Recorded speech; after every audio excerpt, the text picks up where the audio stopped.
Sleeps in steel, born beneath the boughs of dying flame, carried through the dark without a name. Roots were burned, the forest turned to scar. Truth was hidden in the sparks. Steel remembers what the mind denies. Echoes stir where ancient spirit lies. Through the hush a heartbeat starts to rise.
Trace the road of broken years, marked by heat and half-remembered fears. Names are whispered by the smoking ground, ghosts that never fled.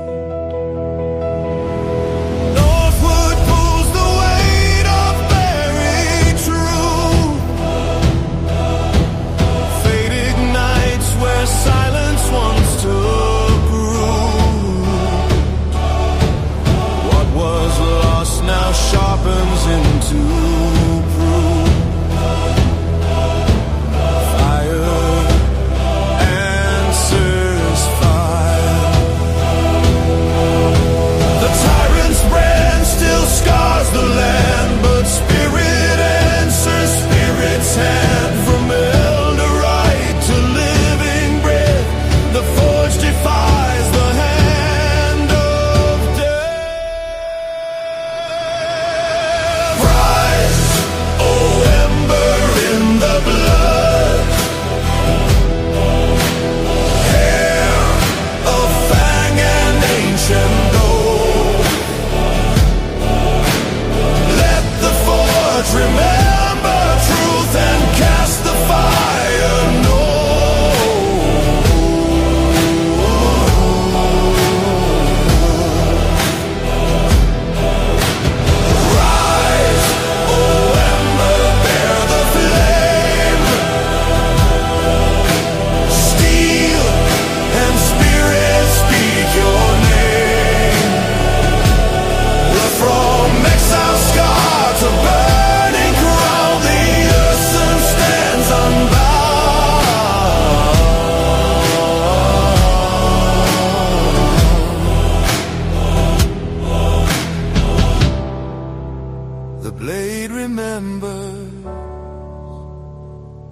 The forge awakens.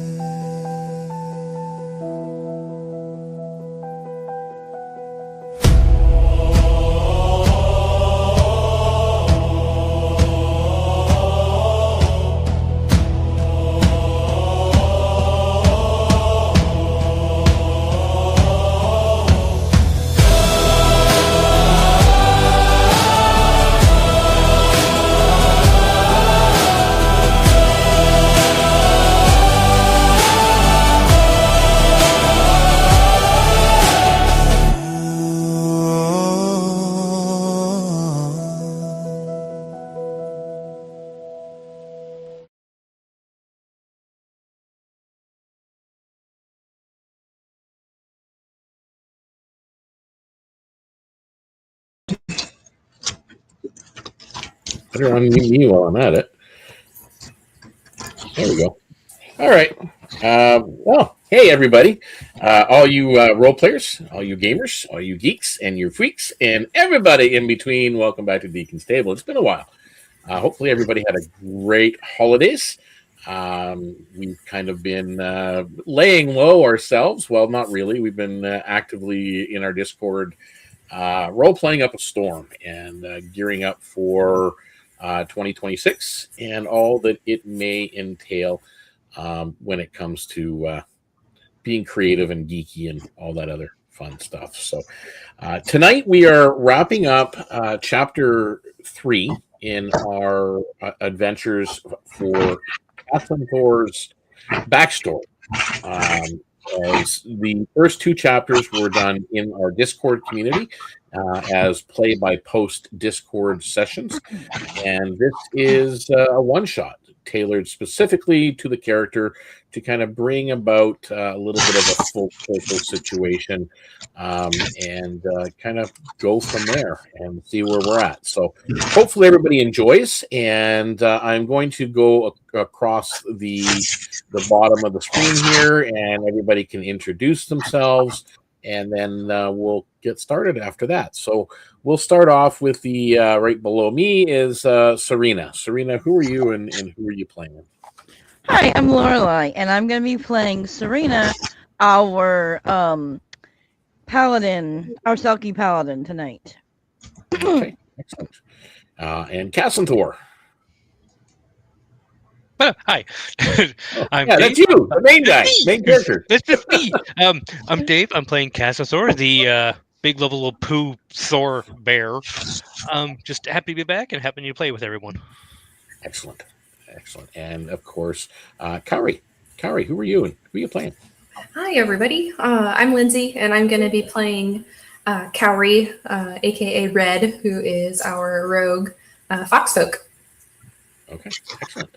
And Fade. Fade, who are you? Who are you playing? Fade, you with us? Hello? Are you there? Hello. Yeah, I don't. Can you hear me? Yep. Yeah. Yes. Hello. You're here. I am Jen, and I am playing Fade Zamora. She is an Umbrascion, a Cellophone Umbrascion, Draconic Sorcerer, level 7. Excellent. So again, welcome everybody. Welcome all of our players. And I am Deacon Blues, the DM Prime, I guess people like to say, for Deacon's Table, one of several. But again, I welcome everybody that's out there as well. I'm going to make sure we do put our banner up across the screen today, so that if you are interested in becoming part of our role-playing game community, follow that link, the link.bio at Deacon's Table, and the very first one on there is our Discord community. Come and join us and roll up a character, play some play-by-post, or just join in our one-shots or mini adventures or whatever we've got going on. So again, you'll see all of it on there. Join us, yes, join us. A little bit creepy sounding. Let's try not to do that too often. So without further ado, we just kind of recapped where the party had, as I said, had gotten, they'd left Kelpwood days upon days ago, and they were led upriver by Creek Snapfang to his hometown of Silvervale, the village, within the Mistwood Forest in the Middlelands. And once there, things kind of change and develop. So you immediately got there, and there's it takes you into the village. It is a small village. You see kind of a large old tree that he seems to live in, and then just on the other side of that, it is kind of like an enclosed grove where there is a shimmering portal, and from there he basically urges the 3 of you to go through. which will take you north to Kassenthor's homeland, and he will be staying behind just to make sure that this end of the portal is secured for when you return. So, as you guys do step through the portal, cold air snaps against your skin. Something, from where you are right now, you're in a tropical region. Cold air snaps against your skin as the world reforms around you. First, it's a blur. Then everything just kind of shakes and shimmers and shudders. And then a sudden stillness. Snow drifts through towering black-barked pines. There's silvered branches and boughs, whisper like distant chimes. The portal behind you shrinks into like a thin ribbon of dying light before it kind of dissolves. Kassenthor, the forest looks familiar, but the air is wrong. Warm wind coils between the roots. The snow tastes faintly of ash. Your sword is erupting. That's been at your back.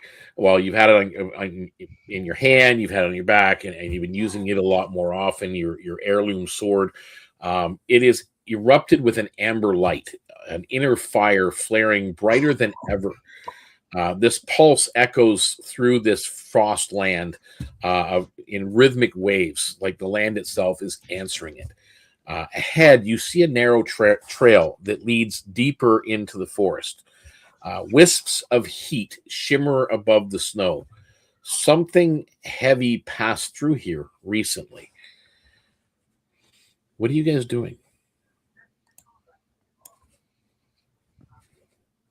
Do I remember this place at all?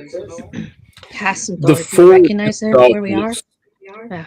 It's familiar. The exact location of where you are, not particularly, but you do know this is your homeland, or it should be your home. Okay.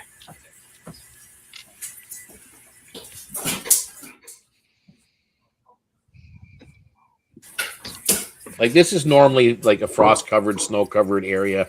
You're in Eldorhaven. You're kind of up in the temperate area, and it is wintertime, across the lands. So there is an unnatural warmth that you're feeling, even though it is snowing. But again, you taste ash more than snow.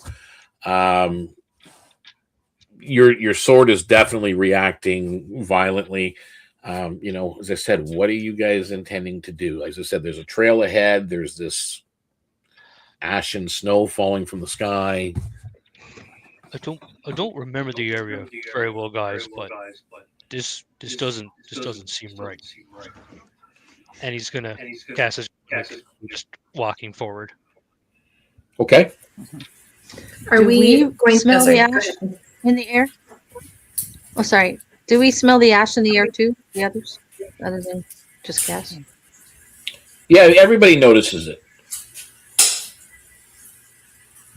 There's fire. There's been maybe. And there's those deep footprints that are leading north through the snow. They're, again, the snow. It's kind of like a whitish gray. There is snow in there, but there's definitely ash mixed in with it. So that creature that we chased last time just went through the portal before us, right? Yep.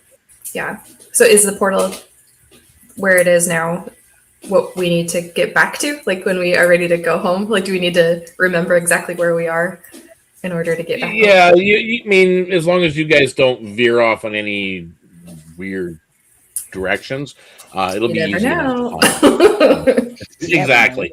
You may want to leave a marker of some kind.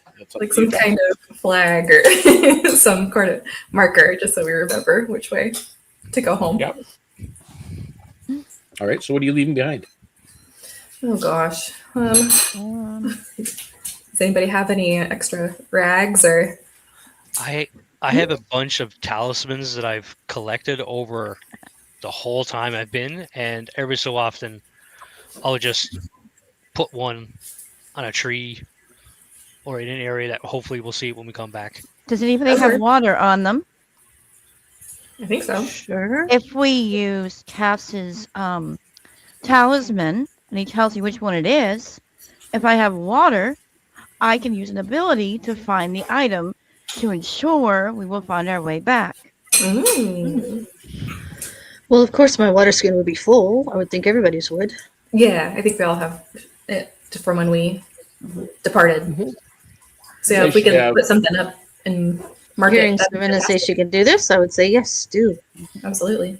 Right. It's just Cass just handed over a lightning bolt looking hook from one of his many other charms he has and hands it. Here we go, Serena. That should work. All right. And so she takes it and like studies it for a second, recurring it into memory, and then like puts it like somewhere they can, so it won't get like fall off or whatever. Like hook Yeah, it like on on a nearby branch. tree or something. Yeah, on a Yeah. branch. Cool. Now I can only do the Okay. ability once a day, so All right. All right, so it's hanging there, Can't find any Remember map. it. from the branch. And again, just as a recap, you do have your Kassenthor, your sword is going like ape shit at the moment. I will draw it. Yeah, so you've got it drawn out. There is a heat shimmer above the ground, like how you see the waving lines of heat above sand dunes or whatever. But there is you can see a heat shimmer in the air above the ground, and then you also notice that tracks. I think Cowrie would probably have Cass walk beside her so she could kind of scout, and then have him next to her, maybe with the sword drawn, so that they can kind of lead the way together. Okay. With a beacon. A beacon Yeah, of Cass will be just heat and slightly, maybe fear. one step behind. Right. Yeah. Okay. And then you guys, so Fade and Serena, you're going to follow him behind? Yep. Okay.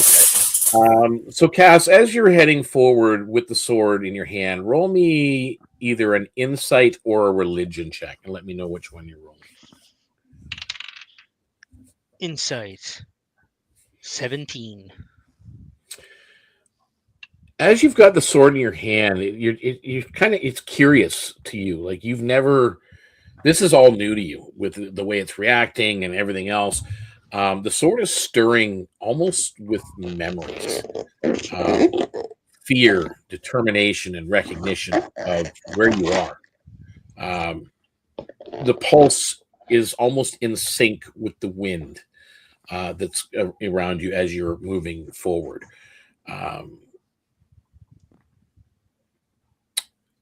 It seems to remember this particular region of the forest. You are in Eldorhaven for sure.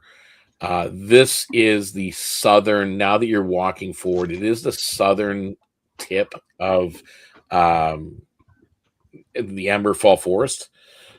So again, you're starting now to get your bearings a little bit more. And there is also a low hum echoing from the blade. And for just a moment, you see a flicker almost in the distance, far beyond what you should be able to see, of a village burning and freezing all at the same time. that's not good. But it's just a vision. For Cowrie, as you are scouting and you're moving forward, I need you to make me either a survival or a perception check.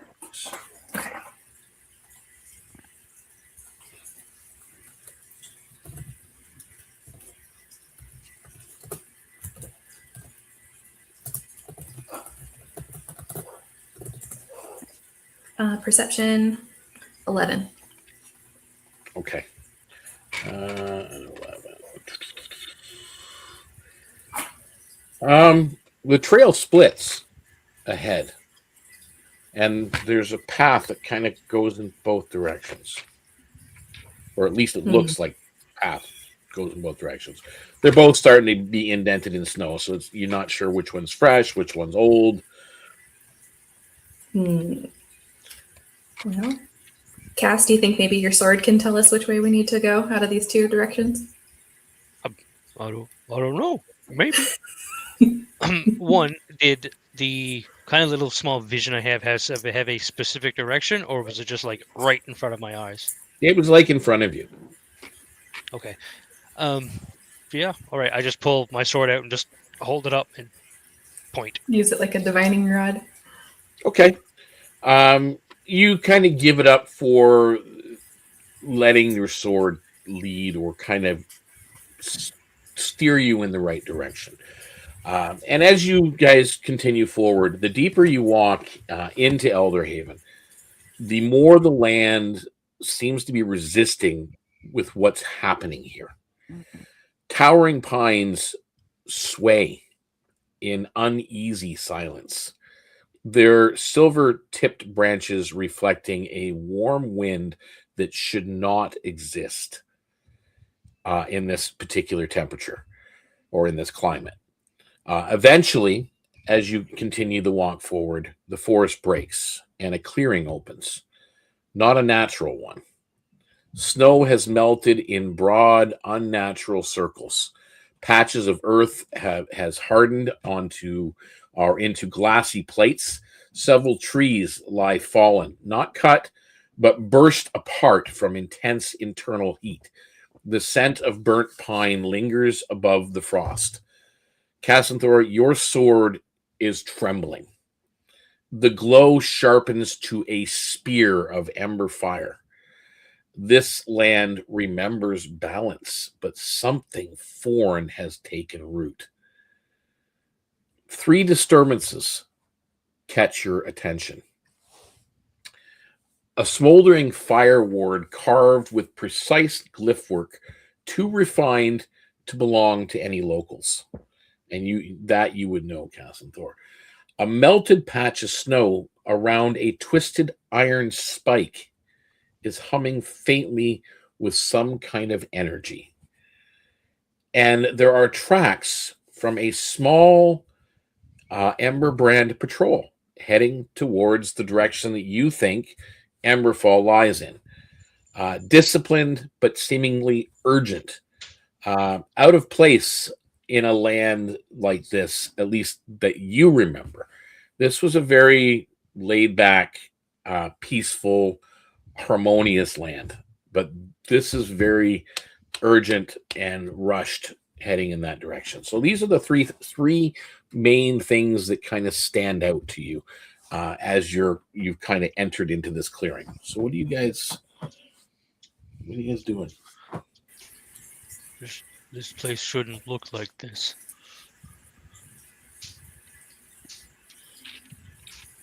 I will take a look at the glyph that's carved into the tree. See if I can remember anything else about it. Okay, so you're taking a look at the glyph carved into the tree. Make me an Arcana or an investigation roll, please.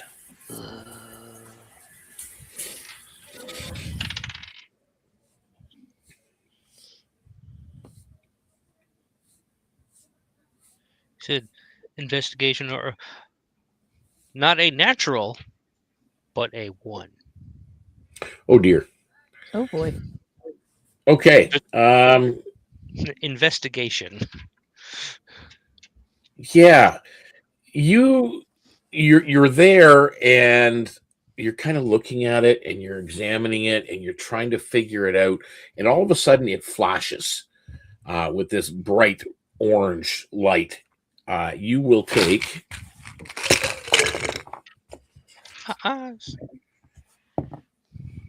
8 points of fire damage. Ow. Does anybody else want to do anything? You guys see this kind of... Oh no. Poor Cass. And then I would the rest of us, would we recognize it, or is it only something that Kassenthor would be able to Well, no, he didn't even recognize it either. As I said, it's like a magical glyph that's been carved. Gotcha. He just recognized that didn't seem like it was from anything from around here. Got it. There's also that melted patch of snow around the iron spike, and that is humming with energy. And then there's those like a set of tracks heading in a particular direction. Yep. Fade would ask Kassenthor if this glyph is something that his people use, if it's something that we know anything about that we want to keep there, or if it's something we want to dispel if anybody has dispel magic. I think that's what he was trying to figure out. Well, no. Cass turns around. Everything is just singed. Don't touch it. I know that it Yep. doesn't belong here, but that's it. I don't know anything else. I shouldn't have touched it. Just a smoldering bare face. Yeah, but just Well, not knowing if it's for good or for bad, I suppose we should leave it alone and just avoid it. Yeah. If anything else, it'll help us remember which way we headed. That's true. Yes. Yeah, it also might Serve be as another alerting landmark. somebody that Oh, we're true. out here. Ooh, Might be alerting somebody we're out here. I think we'll just leave it alone for now, I think right? we should proceed stealthily. Yeah. Maybe follow the tracks next. Do you guys think, or do you want to look at the humming spike too? I ain't touching nothing. Well, maybe we should check out the spike. Okay. Well, who wants to check out the spike? Go I'll right do in. it. I'm the brave one. Okay. Somebody with I magic. need either a nature or a survival roll, please. Okay. Fade's gonna Got stay this. way the heck back, saying, "I don't think this is a good idea." Anybody want to give me advantage? Cass stands behind Red. Yeah, I guess not. You're on your own. Just All come back, right. robe pulled up, just like ready to block. Thanks for the encouragement, guys. As she looks back, I give her a barbarian inspiration, which I got a 21. Okay. You with that, the iron spike carries faint traces of primal energy Mhm. that have been corrupted. Ooh. It seems to be a twisted imitation of some other kind of binding. The melted crater where it's driven into marks something, looks like something massive has collapsed here, expelling heat quite violently at one point. Maybe it was the spike itself. You're not sure. So let me see here. With that roll as well. Frozen slush breaks apart, revealing several silvery coins fused into the ground by heat. Their frost-kissed shimmer stands at odds with the scorch marks. So it's 8 silver pieces, in case you're wondering. Okay. Just Well, I get blasted in the face and she gets money. That's not fair. you're also wearing a fur coat. I am not. I am a fur coat. Exactly. I'm not. okay. Anybody else? I guess Out of curiosity, is the 8 silver pick upable, or is it something I think I should? Yeah, do it there? takes you a minute, but you can get it out of the. Wiggle it out of there. Yeah. Yeah. Nice. Nice. I think she tosses one to Cass. For his troubles. Yeah. Here you go, Cass. Cass rolled a 9. He misses it. It goes in.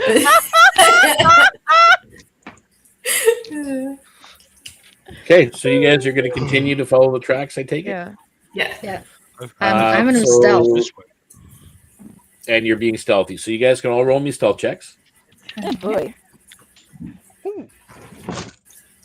This is not going to go well. I am wearing metal armor. 20. Is it What bright armor? or is it Uh-oh. dim light? Dim light shadows. It's kind of dim light here. It's the Okay. entire. It's not nighttime, but it's definitely not like sunlight, bright Like day. obstructed from the There's like darkness. there's like smoke in the air, snow, cloud cover. It's I got a 15 I got a- in stealth. I got 19. Okay. 19 21. I get a 14. and 14. All right, so you guys you're stealthing along and you're moving forward. You still in the same thing, Cass and Kauri in the lead? Yep.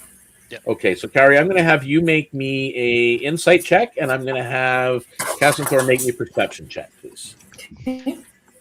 Oh, my perception's not too bad. Ooh, 16. Okay. 18 insight. Okay. Together, as you guys are kind of comparing notes and as you're walking forward, Cass, you notice something. These tracks, although they look like it was a local patrol, these aren't locals. You're just there's something that's kind of giving away. This is not a local patrol formation. Eldorhaven's council rule forbids paramilitary patrols within village borders. And you realize now that you're actually coming close to the border of the village. These individuals seem to be moving with urgency, but yet you're noticing a certain gait to their step, that they're also being stealthy.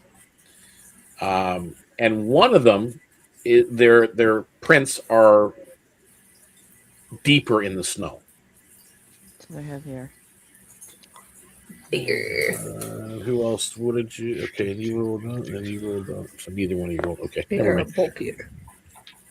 Can we tell, like, total how many sets of prints there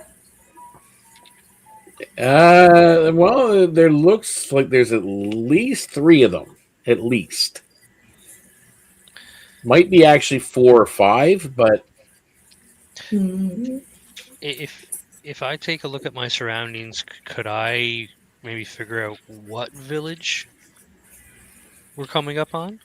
I know, like the area is not what I remember, but yeah, it takes you a moment. But as you're going, you are on the outer edges of Emberfall, your home village. This is where peaceful forestry village was once. It was full of life. There were herbalists everywhere, caretakers of the forest, the verdant sanctum, which should be around here somewhere.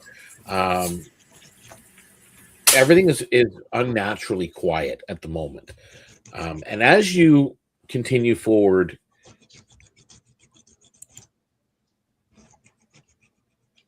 the forest path narrows as you approach Emberfall. The village's reed and timber homes emerge through drifting mists and smoke. Their familiar green banners now faded and drooping. Herbal gardens, usually vibrant even in colder months, have withered into brittle husks. No voices, no tools, no tradesmen, only silence. The warm gusts roll across the village square. Wrong for Eldorhaven's climate. And several lanterns sway, though no wind should move them. A faint orange glow pulses from deeper within the settlement. Kassenthor, your sword once again is flaring in response. This is Emberfall, but not as it was. 3 things again stand out for you that you've noticed. And as you guys are all kind of looking around, there is over behind what looks like an herbalist's stall, there is a trio of frightened villagers. They're huddled, whispering amongst themselves. There is a sigil on the side of the massive wall, which you now know is the wall that surrounds the verdant sanctum. Kassenthor, you realize that, and it is the outer wall of it, and you see a sigil that's been etched into the side of that. And then you also notice one of the patrol posts is deserted, and there is a dropped satchel at the base of this patrol post. So what are you guys doing? Yep. do I recognize the villagers? How long would it have been since you've been here? Let's see. How long? Oh, how long did we say it took me to travel? It's quite a trip. Several. You've probably been gone at least for 2 years, maybe. Yeah. Travel about 9 months. Yeah, 2 years. 2 years at least. Okay, roll me a history check. Come on. 12.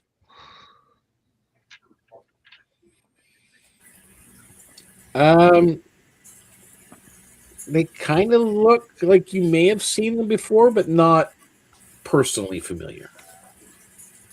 I will still head over to them. Okay, so you're approaching the village. Sheathing my sword. Just tuck it behind Anybody? your back. So you're sticking with Kassenthor, Serena, and Fade. What are you guys doing? Oh, go ahead. Just trail behind, hand on my dagger just in case. Okay, so Surprises you're us. trailing behind. Do we recognize the sigil, and is it different than the one we saw earlier? So are you going to approach the sigil? Yeah. Okay. But before I do, Well- I'm going to holler at Cass, be like, if you need help talking to them, let me know. Okay. Okay, so you go up to the sigil at the sanctum. Roll me an Arcana or a Nature check. All right. Let's see how good my Arcana is. They're about the same, so... the one half dozen the other. Let's see. Don't want to forget about that satchel either. No. Go back. 15. 15. Not the greatest, but... You determined that the sigil, you're not quite sure what it is, but it is suppressing local herbalist magic.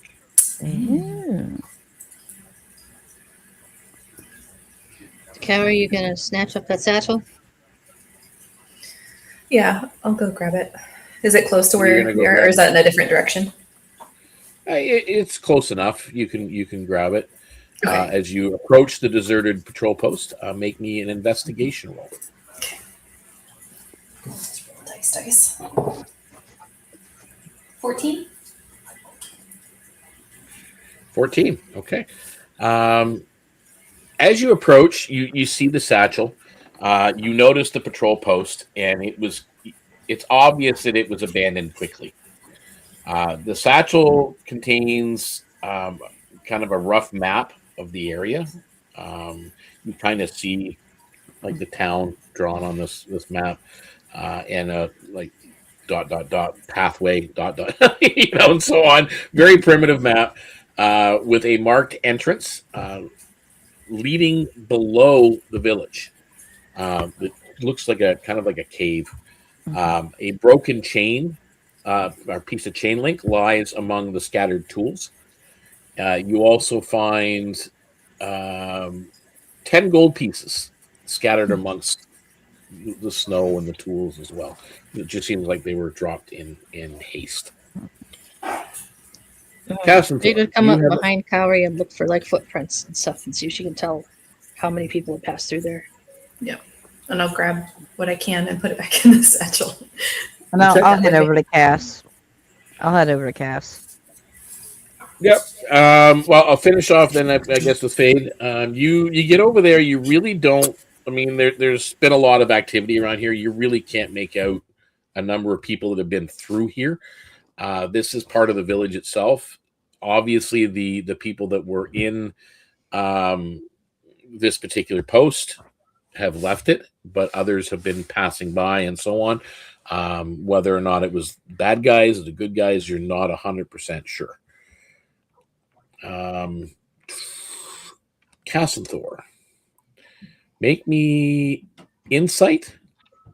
I guess would be your make me an insight roll.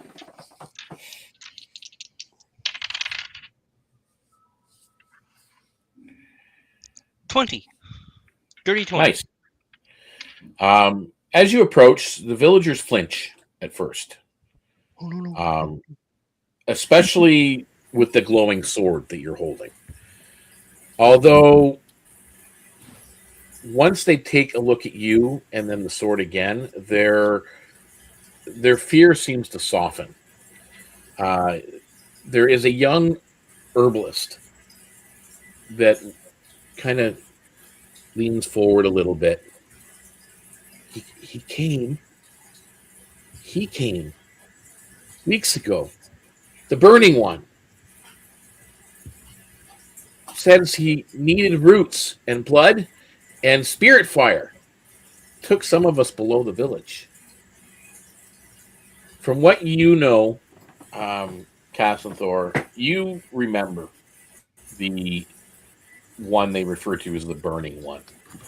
He was a bad guy that killed a lot of the early inhabitants from various villages around. And when you left, you kind of left in exile to get away because apparently he was after you, and that was the primary reason. But again, he's now come here and he's terrorized the village. And you do know that there's old Ursus caves beneath parts of the village. The burning one. Vaelthos. Kassenthor, who's the burning one? If I copy. Vaelthos Emberbrand. He's a Is he bad. Ursus like you? No. He's a burning cellophane. She steps back. He is not a nice man. Cass is like on the verge of raging. Like if you would see him, if we're in a fight, he's simmering. If his sword is out, he's matched it. One of the young villagers leans towards you, Cass, and places a small pouch into your massive paw. And these are by the way, these are 3 Ursus bear folk as well, but they're young. And this is put in your paw, and the herbalist says, this is for you and your friends for your wounds. You may need them if you're going after them. Thank you. Thank you. Thank you. So, maybe.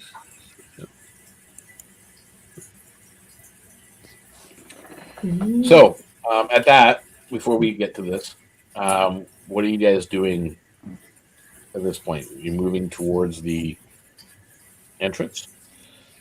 Yeah, I think I would get my satchel that I found and show everybody the map that was discarded, showing the. Is there? Fade would ask if Kassenthor, if there's anybody he wants to check and see if they're here, or if he can find out who got taken by looking for somebody else. Before we left, I would have asked those 3 young Ursus if they know of the Tumblebrooks and where they may be. Tumblebrooks meaning your family? Yes. Your immediate family? They unusually quiet.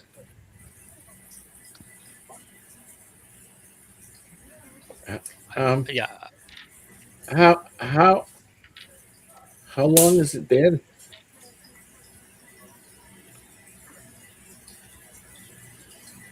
What did you say, Cass? 2 years? Yeah, about 2 years, I think. The last we seen your grandfather was about 6 months ago.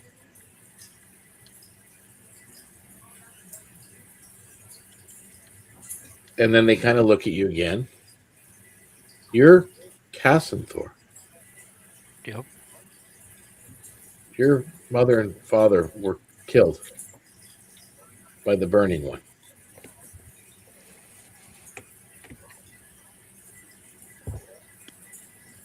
Cass doesn't wait. Bye, guys. Okay. Fade gets a grim Set to her face. There's no reaction. He just stands and Books just it. no, doesn't even book. Just goes. Follow. I'll Okay. say thank you to the youngsters, and then I'll start marching along with them. I think Serena, the other two, goes, I don't think there's going to be reasoning with this guy, is there? He just Thank you. I sighs. don't think he will want to. Probably not. Probably not. You do follow through the narrow pathway that behind the verdant sanctum. The forest presses tightly around you, thick trunks, silver tip branches, and the quiet hum of distant spirit life that you can tell, Kassenthor. You hear the spirits, and they are they're not at peace, that's for certain. There's a small clearing ahead, but the ground here has been clearly disturbed. The snow has melted in a perfect circular depression, revealing a stone platform engraved with old Ursan runes. Fresh scorch marks cross the ancient carvings in jagged, angry strokes. Several herbalist stones that once marked this place as sacred lie shattered and scattered in the underbrush. Kassenthor, your sword is throbbing like a heartbeat. A heavy stone slab rests partially ajar, opened recently and with great force. Warm air bleeds from the darkness below. Great, I just lost my place here. It's right there.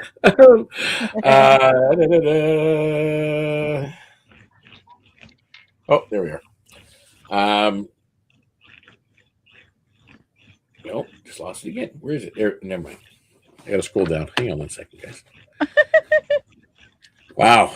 There is a faint scent of iron in the air, herbs, and something older cast that you just like memory. You just something familiar, like a scent that you've smelled before. There are a few things that draw your guys' attention. There is a series of claw gouges on the edge of the slab. Deep, uneven, left by something desperate or wild. There is a trail of crushed frost bloom petals scattered across the stones. And there is a leather-bound charm hanging from a broken post, swaying faintly despite the still air.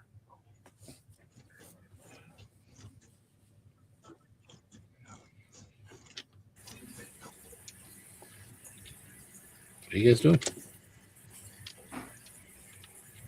I think once we catch up to Cass, we'll probably kind of fan out around the entrance and take in all the different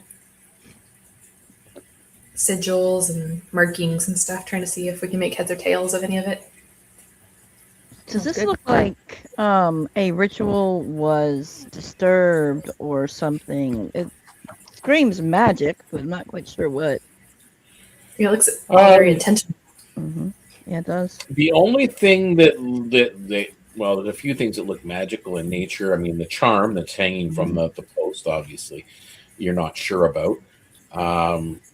The crushed frost bloom petals could have been something used in magic, but for the most part, it looks like something large and violent gouged at this stone slab.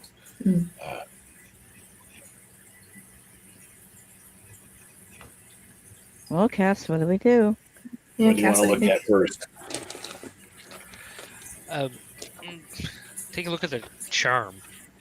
I have a thing for Okay. charms. Yep, you do. Make me an insight or religion. Up to you. Shiny things. Shiny. 21. Insight. Insight. Nice. This charm is Ursan made. It's a protective talisman often hung in places where spirit communion is strong. The leather is torn as if ripped from someone's grasp. Mm. A symbol. It's a symbol of your tribe. Has actually been burned faintly into the center of it. And with that roll, as you lift the charm, a thin bead of golden light drips from the burned sigil like a tear before sinking into the talisman's surface, warming it gently. Ooh. Have you seen this kind of magic before, Cass? No, I don't remember much. I spent all my time just on my parents' farm. Maybe somebody left this here as a sign for you. It looks like something that would have been passed down, like an heirloom. Yeah, you definitely recognize it as Ursan made, and you definitely recognize it as your tribal symbol that's on it. Okay. Well, if it doesn't burn up, Cass will tie it around the hilt and tang of his sword. Nice. Okay. You can write down a Dawn Echo talisman. Cool.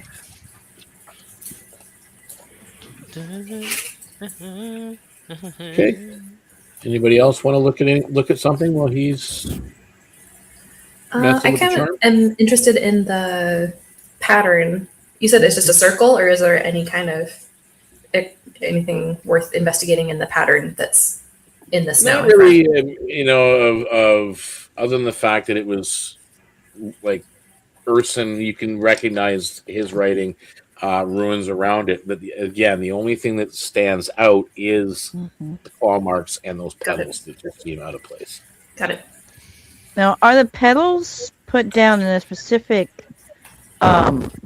way, or are they just kind of like thrown, like somebody wasn't paying attention, or are they put down almost methodically, like if you Looks were? like they were kind of looks like they're scattered. But make me a nature or actually make me either nature or medicine check. Okay. Keep doing things I'm not good at. Don't say it, you'll jinx yourself. Don't do it. You're so good at it. These are your best skills. No, they are not. I have -2 to all of those. She is built to be charismatic. Not this. I got a 19. 19 on which one? That would be a wait, what was it? It was nature, right? Is what you said? Nature or medicine? Nature. Okay, nature. Frost blooms are sacred healing flowers. Okay. You've never actually seen one before, Serena. You've seen them other than in a book. They're from northern regions, often used by herbalists. For as I mentioned, for healing purposes. These look like they were crushed under a heavy weight, likely made a creature of some kind or its captors, depending. Among the crushed petals, one remains whole, its surface shimmering with a pale frost. And as you kind of brush it lightly, a faint memory, not your own, stirs at the edge of thought. Okay. It's kind of a woman sitting on a porch. She's a pardus. She is a cat folk. She's kind of sitting on a porch, and she's looking over out at the center of the village, and there are young children playing, and in blue skies, the trees are overhead. There's snow on the ground. It looks rather serene and peaceful.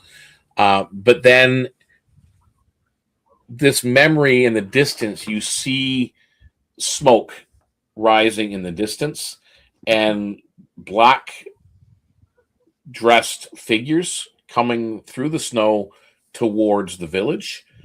and then the memory fades, and the petal crumbles to dust. I think she just lets out a breath. Well then, I did not expect that. I just saw something and it wasn't my memory. Cass, do you happen to know a Pardis lady? And she'll describe what she saw. Maybe. As you described, you know there were lots of the people of Emberfall were both Ursus and Pardis together. It was a shared village. There were other people here as well, so it could have been anybody. But from the description of where she says she was looking, you don't know who she was, but you know of the woman. She was an older Pardis woman that would just sit there, and she would watch the kids play and keep an eye on them to make sure they don't get into trouble. Again, you were always too busy helping your parents do farming, so you really, playing really wasn't your thing at the time. Although you'd seen them play a few times, but just wasn't in the cards for you. Cassius looks back at Serena. Just a village nanny, really. She just watched the kids while they played. Well, apparently someone thought that memory was important for us to get. Maybe it was those black cloaked figures, I don't know, but someone wanted us to see that.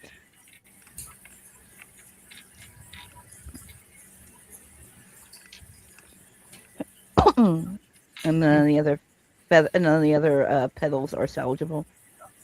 Fade would ask Cass if this was the entrance down to their caves below the city, below the village. I was told they were. I've never been in them before, but yeah, this should bring us down to the caves. Okay. So, what are you guys doing? There's still the big slab. Take out a torch and light a torch and say, "Shall we go in?" Okay.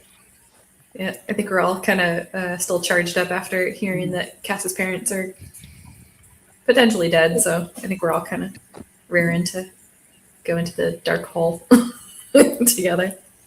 Okay, so you guys are all approaching the dark entrance there, and you're going to walk past the big clawed slab that's lying there.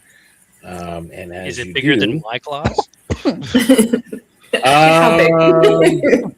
Well, they're about the same size, believe it or not. Okay.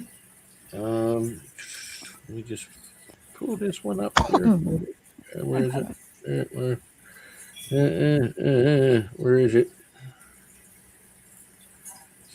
This one? I don't know. Shoot. I'm trying to I find like out the which one it entrance is. gives like Indiana Jones vibes. I like it. We've seen these giant boulders run. Natural one. Squish. No. No. As long as it's not Temple of Doom vibes, we're good. Stop moving. Or any snake pits. Yeah. Ooh. Mom? Oh. Yeah. Oh. Coming out as you guys are approaching it, and as you go past that slab, coming out of the entranceway is this massive, what looks like a bear, but Kassenthor, as you're kind of taking the lead, that's not an Ursus and it's not a bear. That is a spirit. And it's a sentinel. Oh dear. It's pretty. And it's standing there, blocking your path. Hey, Cass Cass. stop. Do you know this person? No, but he Cass looking right at it. You're gonna let us pass so I can get to Vaelthos. It looks at you. Make me a persuasion roll. Can I assist? Yes. I am actually good at that. Please. You can do it. Oh, yay! Only 17. Thank you for advantage. That would have been a 4 otherwise. Oh You're no. welcome. 17. I Okay. wanted to intimidate, but It vanishes. Persuasion works. Oh, She's hi very there. good at persuasion. Very good.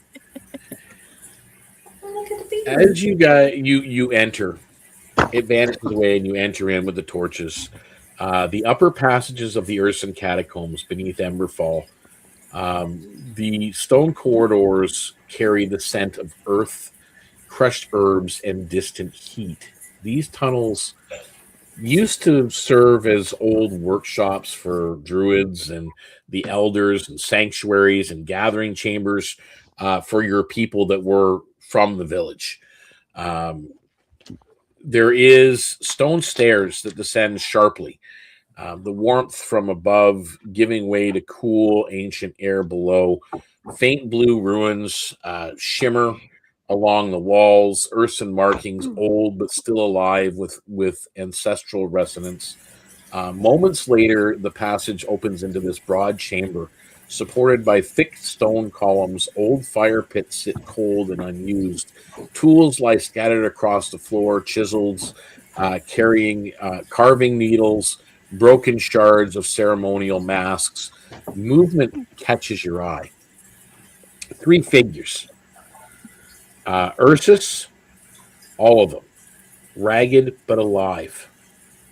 They are huddled near a collapsed stone table. Their fur is singed in places, and their eyes widen when they see you. One clutches a crude wooden staff, another bears makeshift bandages. The eldest steps forward, voice trembling with equal parts of fear and recognition. Kassenthor?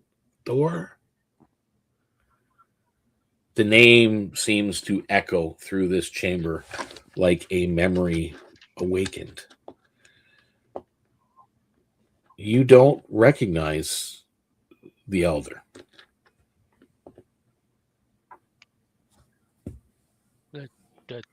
that's me. But I don't know you.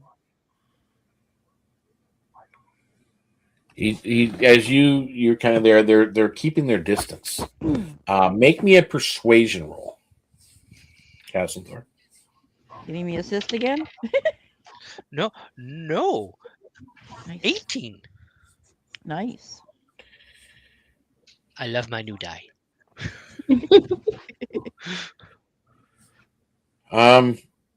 So as you say that, this elder steps forward to you and places their paw on your shoulder. And it's heavy. Like the weight of it is just, you have returned. You have returned to your family. What's left of them. The forge has been calling for you. It has shown me visions. It has shown many visions. Emberbrand descended below with his zealots. Your grandfather is still alive, but he is weakened. And they dragged a wounded creature down below with them to the deepest of forges. The elder removes a small woven token from around his neck. You recognize it. Something that your mother wore once. This was actually your mother's. She made it for you when you were young. But things happened the way they happened, and you were exiled away. Its threads glow faintly to your touch. He kind of hands it to you. Castle just look at it, pocket it. Thank So you. he's having a moment with this elder Ursus. What are the rest of the three of you doing? Go study the two that are not talking to Cass. They're wounded. How did you get these wounds? Should ask them. From Emberbrand and his zealots. How long ago did he pass through here? It's been several days since they went below. Several days. Yet it seemed like we were right behind them through the portal. No more than The a portal? day. What portal? We traveled through a portal to get to Eldorhaven. Portal? We followed the being of fire. Okay, we're gonna put a pin in that one. Cowrie and Serena, what are you guys doing?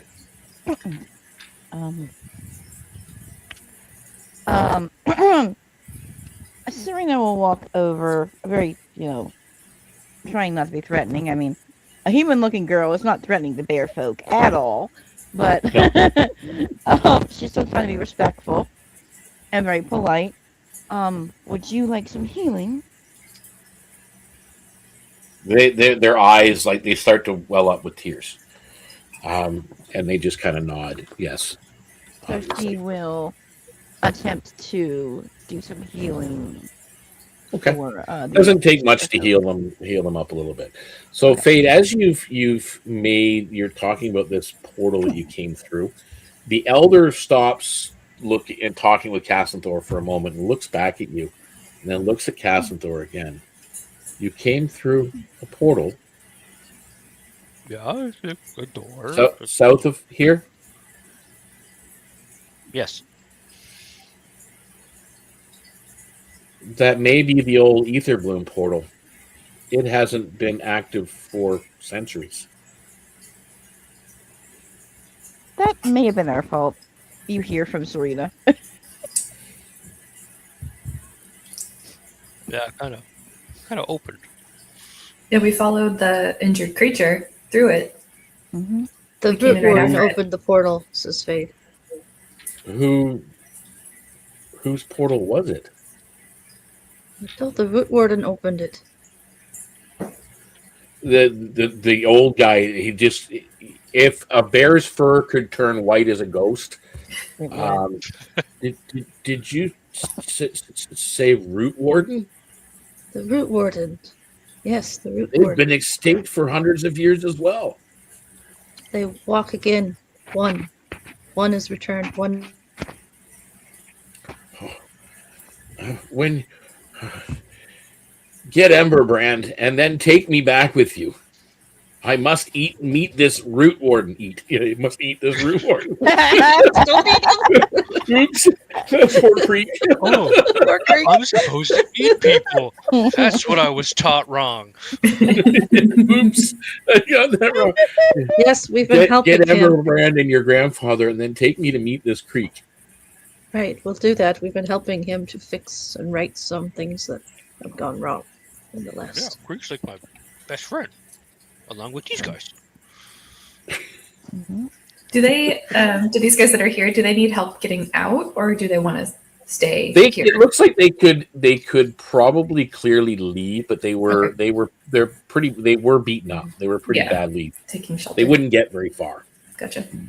They will now that they've been healed up. Healed, yes. Intended to. So the only other thing that you really haven't looked at, other than continuing to go deeper, is just the different broken ceremonial tools and masks and that were lying scattered around. So if you guys want to check that, you can. If not, you can proceed forward. I was going to say if there's any like weapons or anything that might be advantageous to take with us, but I'm already pretty laden with stuff, so I don't know if I need anything else.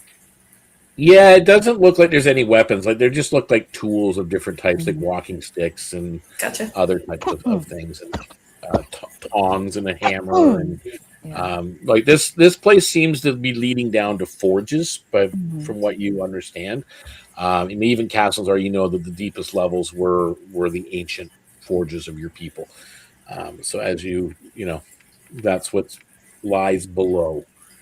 Got it. Where are we now? We are in here. The survivors guide you towards another set of deeper catacombs, past stone arches engraved with stories. Kassenthor, you can read all of them, and you've seen all of these stories before of your people. The rest of you, it's very much like pictograms that you guys see. So as you're going, telling the stories of Ursan ancestors, each step bringing a faint tremor from below as you continue forward down these passageways, as if the very earth under your feet, Kassenthor, is remembering pain. Finally, you reach a sealed door, a heavy slab of stone carved with the symbol of the Ursan protector spirit. Its edges glow faintly with cold blue light. The moment you approach Kassenthor, the carvings brighten. The door slides open with a deep, mournful groan. Inside lies a small circular chamber, illuminated by soft, pulsing rune light. Racks of ancestral tools and carved tablets line the walls. A bed of woven pelts sits at the center, and upon it, an elderly Ursus, fur long grayed and spirit dimmed, chained by glowing runes that pulse faintly with each labored breath. His eyes open. Recognition flickers. A trembling whisper escapes his throat, and a very familiar little cub. Grandpa? Little cub, you've come back. And you said he's chained down? He's got like these it's spectral chains that are kind of holding him in place in this bed. And he looks very weak, very frail, and very old at this point. Let's try to get you out of those. And Cass is gonna swing at the chains. That's Okay. what I was going to say. All right. So you are going to swing at the chains. Will your sword break these? Just actually make me a strength check. I'm good at those. Sweet. Dirty 20. You hit the bed with a bang. Goes right through these chains. Nice. No, But the chains are still not broken. No, it passed through them. Yeah, it passed. Oh, dang it. Anybody want to look at the chains? Sure. Okay, make me a religion check. You got this. That is a 10. You don't got this. Yeah, you really can't tell anything about them. I could richly cast detect magic on it. Yeah, it's kind of we defeating the purpose, but Oh you no, know okay, they're forget it. magical. Yeah, you know they're magical. Yeah.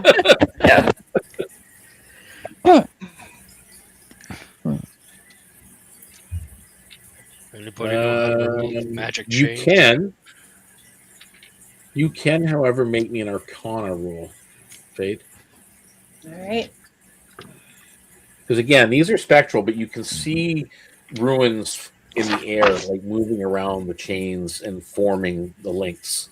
That's a 19. Nice. With a 19, the ruins themselves, as you're kind of wavering around them, and you're again, you can all tell that she's sensing the magic, they sputter and they begin to fracture and release. And the grandfather inhales sharply. Color returns to his fur a little bit. As the final link snaps, a small woven wristband slips from the chain, crafted of old bear fur and spirit thread. It warms in your grasp as you've released it with a steady, comforting pulse. And all of a sudden, the grandfather's arms go up and they embrace Kassenthor. Cass squeezes just a little bit too hard.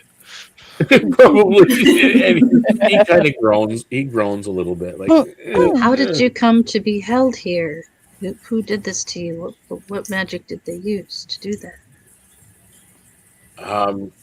You recognize this is primal energy or magic that was used, but it's clearly not normal.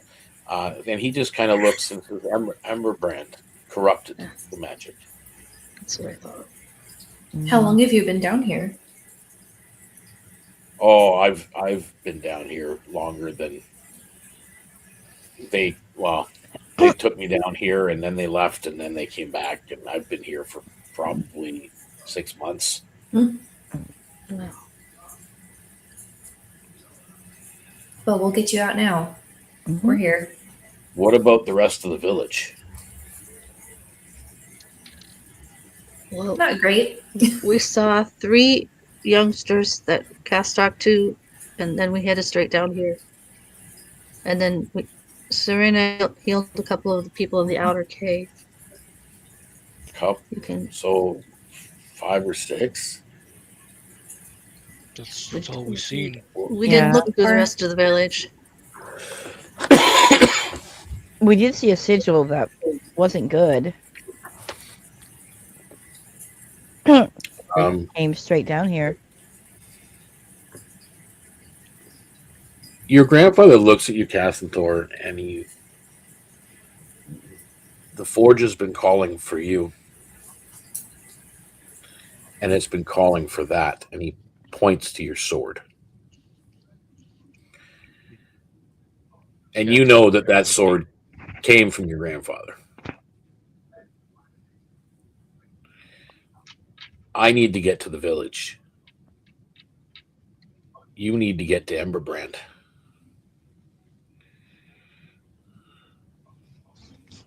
Don't worry, we'll get to him. Do we need to help you back to the village, or do you think with the others' help out of the outer chamber you could get there? I'll manage. Do you need any healing before you go, or are you going to be all right? Little healing would help. So she'll heal him a little bit. Okay. He clearly looks like he's probably able of healing himself, but he doesn't. I don't think he has any spell. Yeah. No long rest in 6 months. Yeah. He hasn't properly rested at all. Yeah. All right. So with that, they're going to leave. He's going to leave. We're going to get to this. Take. Okay. Actually, at this point, what I'm going to do, because it's been, an hour and 20 minutes, I'm going to take a brief break for a bio break, and then we can come back momentarily. So All right. if that's good with everybody, we can switch over, and then we'll be back in a minute. So everybody watching, we'll be right back.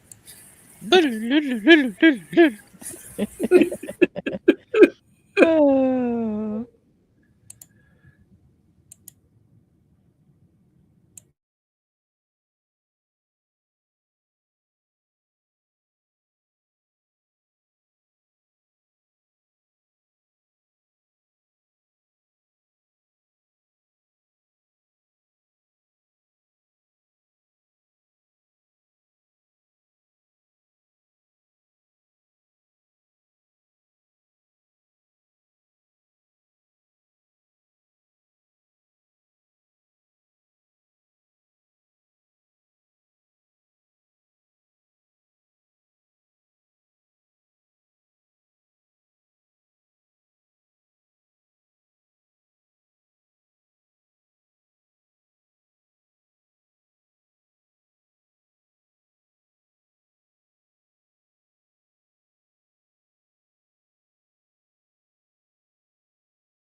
Yay.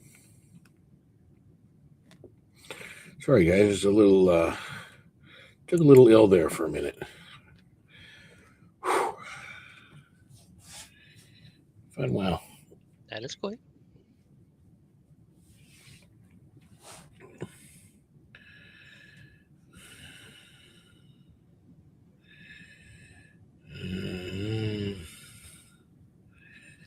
Actually, why do I have the wrong picture there? I don't know why.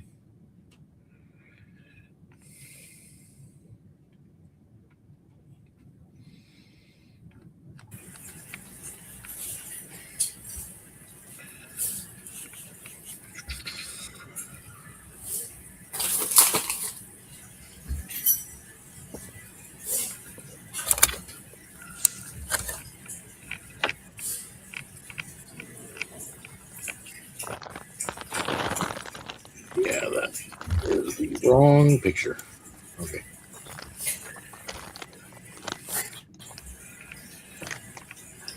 Oh well. Does Cass's grandpa have a name? Yes, but no, I didn't write it.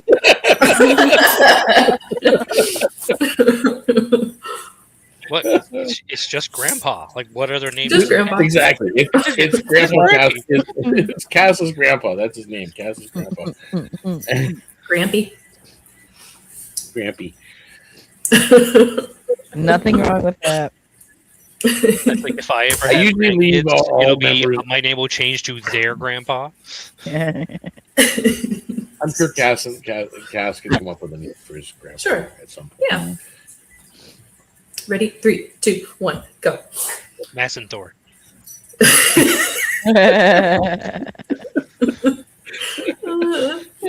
Ah, I can't be defeated. Oh, dear. Oh my Ay, word! ay, ay. Oh. Wow. That You doing snuck okay? up on me. Yeah, I'll survive. Snuck up on me a little bit there. A little some vertigo happening at the moment. So Oh. yeah, not. If it makes you feel any better, in one of my games, we literally have played the same system for like 10 years, and we're on campaign 7, and we just found out the name. Two of the characters just got named. It was literally just mother and sister. And they just named them after 10 years. Campaign Yeah, I 7. have a habit of doing stuff like that a lot. I will leave characters sometimes unnamed, or NPCs. I'll leave them unnamed depending on what they are and who they are and how important I felt they are at the time. Yeah. It was just nobody bothered to ask. Hello, viewers. We are just on a brief recess at the moment. A quick bio break. Just waiting for fate. The DM had to go and deal with illness for a second. I don't know what I did, but I have hurt my arm from like right here. I'm getting severe pain. I don't know what I did. That's not good. Don't do that. It started yesterday, and I'm like, okay, whoa. I didn't pick anything up. It's just all of a sudden I have pain. I'm like, ew, new. Oh, I hate falling apart. Getting Yeah, old you sis. guys got through that section a little too quickly. I think I was gonna say, probably because Cass just bypassed that sentinel. Just like, Move. we're leaving now. Bye. Yeah, that too. That too.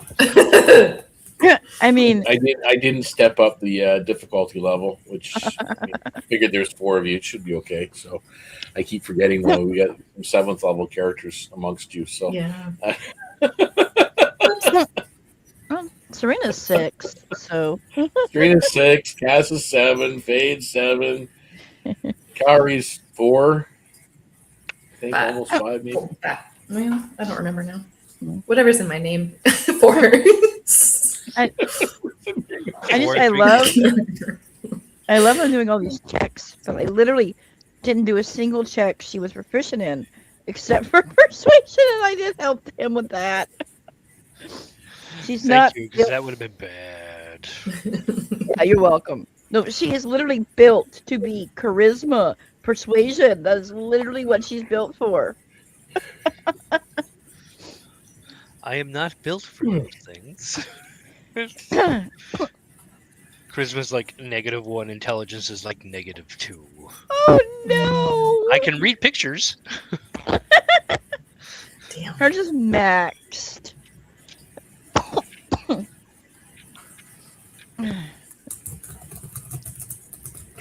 Well, you would think with her being a paladin, her religion would be a little higher. It is not. Yeah. What do you need religion for? Pshaw. Well, there's a reason for that. There's actually a logical story And why her fade back. religion's in high.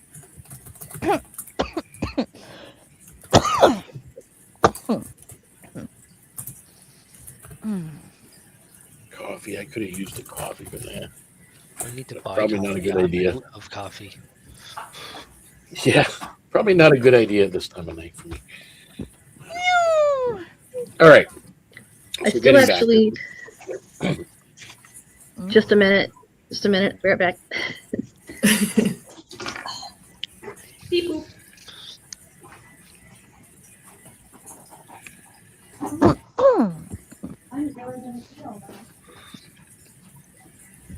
And it was Serena. It's just you got to get her to want to hit the thing. There you go. Oath of Redemption Paladin doesn't fight unless she has to. But if you can get her over that hurdle, boy, can she hit. I He's a subbed dick. in for another player, and that was a paladin, and I've never played one before. And so I'm just like, I don't know, like, what does this do? Thankfully, I didn't have to do Paladins? anything too critical. Yeah. Terrible. I'm quite surprised that during our during the meetings with the new players, that bitch pudding. I don't know how else to pronounce that name.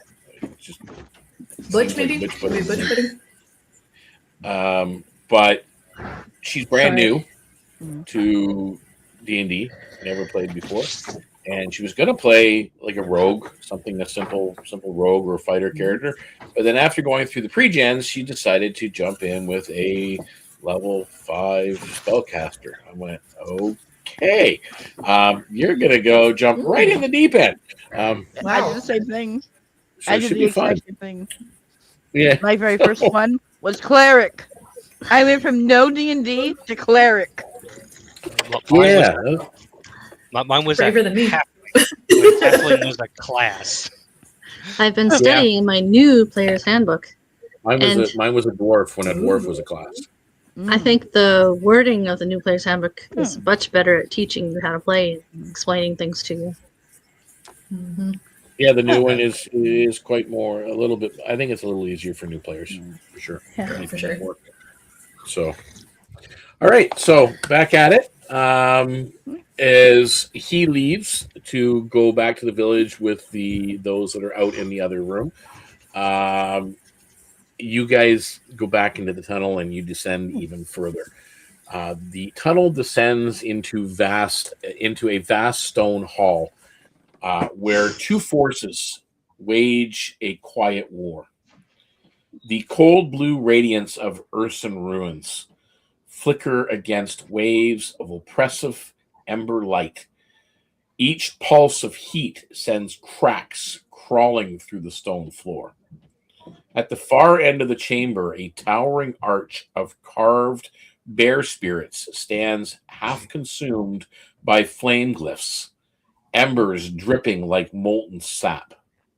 Before the arch, 3 Emberbrand zealots kneel in rigid formation, chanting guttural phrases as they feed strands of stolen primal energy into the ritual circle at their feet. The air shimmers with raw spiritual pain. The moment you appear, the chanting stops and their heads snap towards you. A twisted chorus of whispers echo from the rune pillars, warning you the ritual is moments from escalating. Yeah, you do. How far away are they? Let's find out. 30 feet. Fade would like to drop a fireball in the middle of them, only changing it to a force ball. But we have back up enough that we don't get caught in our own blast. Yeah, just one moment. Just double checking this. Ooh, do we get a battle map? No, unfortunately not. No battle map. Yeah, Oh, wow. sorry. That's I haven't. Intent on Yeah, it's just every time I do stuff like that, it really messes with it boggles up everything. So I'll eventually get to the point where we can do that again. Just double checking, going over everything. She wants to disrupt this ritual totally right now. So. I feel like we're getting this done. I didn't ask how big the room is. I said I cast fireball. Fireball. We're back up enough that we're not standing in the Okay. doorway. So we are at this point Force ball. going to roll. Roll for initiative is what we're going to do. Who's looking for bloody well pen? It's got to be here somewhere. There it is. No! Sorry. My dice- Are you okay? Are you okay? no! My new dice is gone. Hold on, give me a sec. Oh no. We need him back. One sec. Okay. Okay, Serena. Aha! 21. Nice. Cass. 8. Gary. 6. Great. And Fade. 30-20. Woo woo. Nice. So Serena, you are top of the Of course order. I am. And Fade would tell her that she wants to fireball him or force ball him. So don't go too far in. Like arm cocked back, ready to go. Nope. She's not going past Fade. She's just like calls into the room. I don't suppose we could talk about this.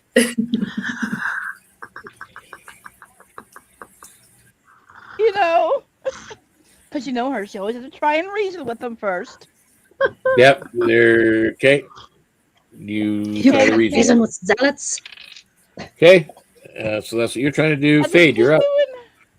Okay. Fireball, force ball, right in the middle of the 3 alcoholites. So it'll hit them and not backlash into us. Okay.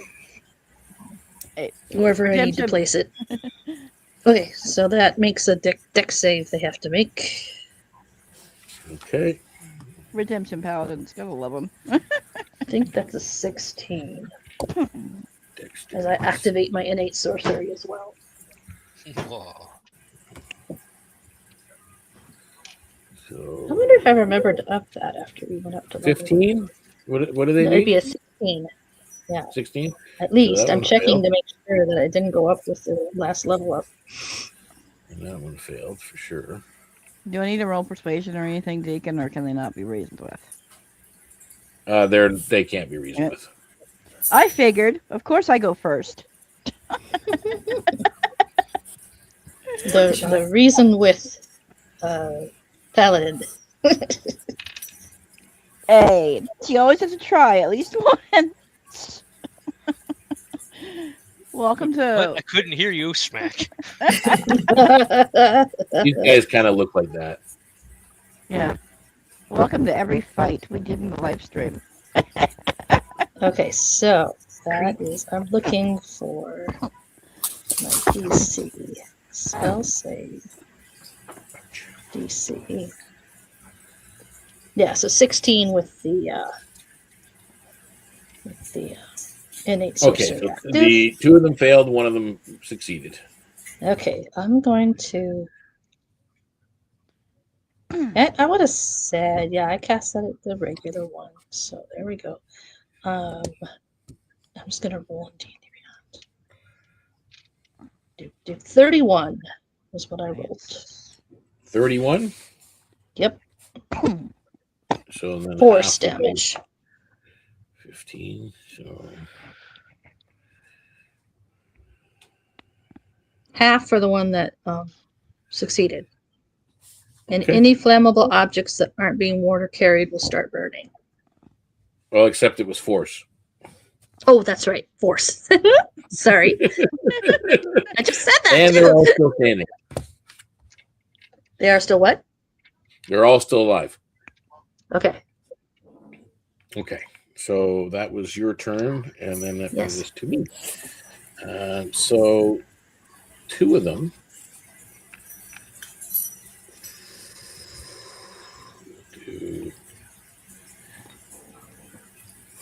Two of them are going to turn on. Well, let's see who they go for first. One is aiming for Kassenthor, and the other one is aiming for Fade, who just dropped a big bomb on him. And it is to hit. That is a 17 to hit, Fade. That would meet it, but she's going to shield it. So that's a reaction. You shield up. Boom. So the blazing bolt that comes flying towards you just kind of goes off your shield spell. And a 21 to hit Kassenthor. Oh, that hits. Okay. And that is a 10 plus 13 points of fire damage. All right. Okay, that's those 2. And the other guy.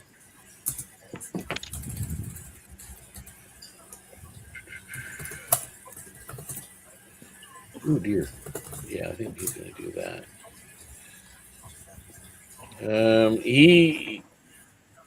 You see what looks like a whip coil come out, and who is it going to go after?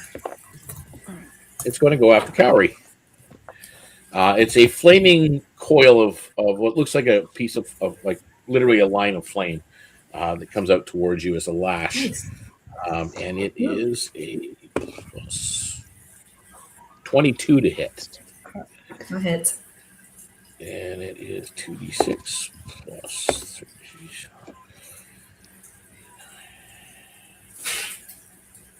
11 points of fire damage. Okay. And I need a strength saving throw.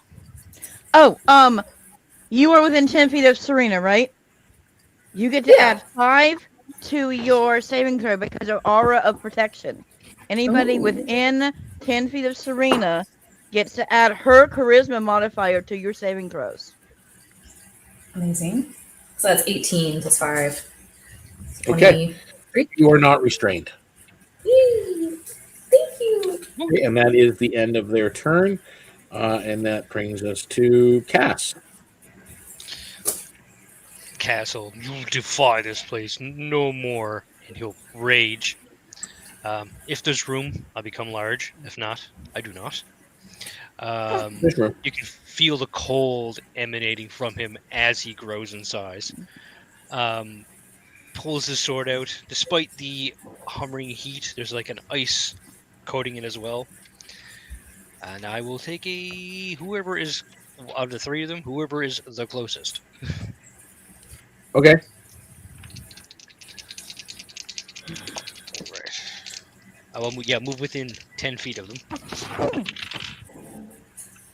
That is 17 to hit. That hits. Woot! All right. Nice. It's 11, 14, 22 damage, the first hit. 14 of which is cold damage. So you see him drop to his knees, and all of a sudden, as he looks up at you, he bursts into flames. And I need you to make a dexterity saving throw, please.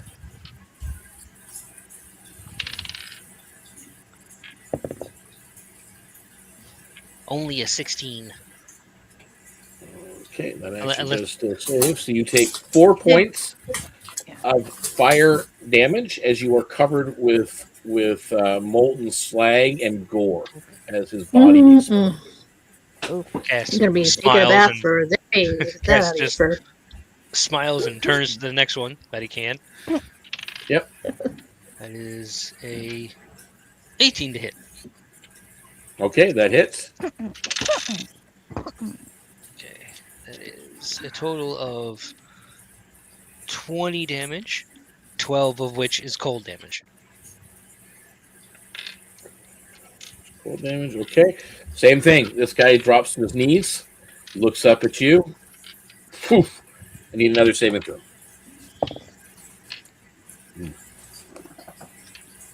Only a 15 that time.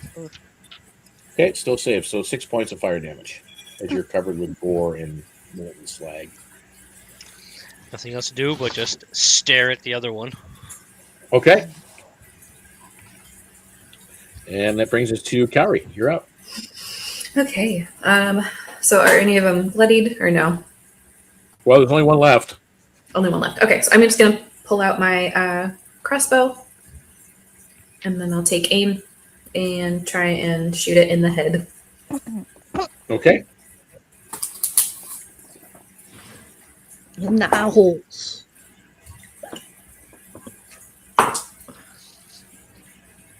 $15 to hit. Missed.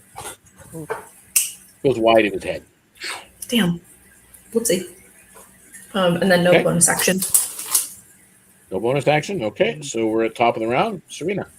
All right. So, I'm gonna pull out my crossbow. Well, not my crossbow, my short bow, and I am going to aim for the one remaining. And I got a nat 20. Nice. And if I remember correctly, it's Double the you damage. automatic, huh? Double it, right? Double the roll. Yep. Okay. So let's see. That would have been.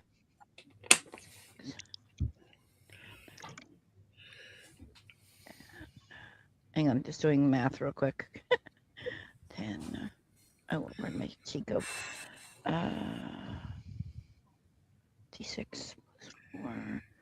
I think that's a 10, I think. It was D6 plus 4. No, wait. 6. 14 on the first hit. 14 on the first hit. 14 on the first hit. Yep. And sorry, my brain was scrambling with math there. All right. And to see the second hit. 18 to hit. That does hit. Okay. And then that would be a D6.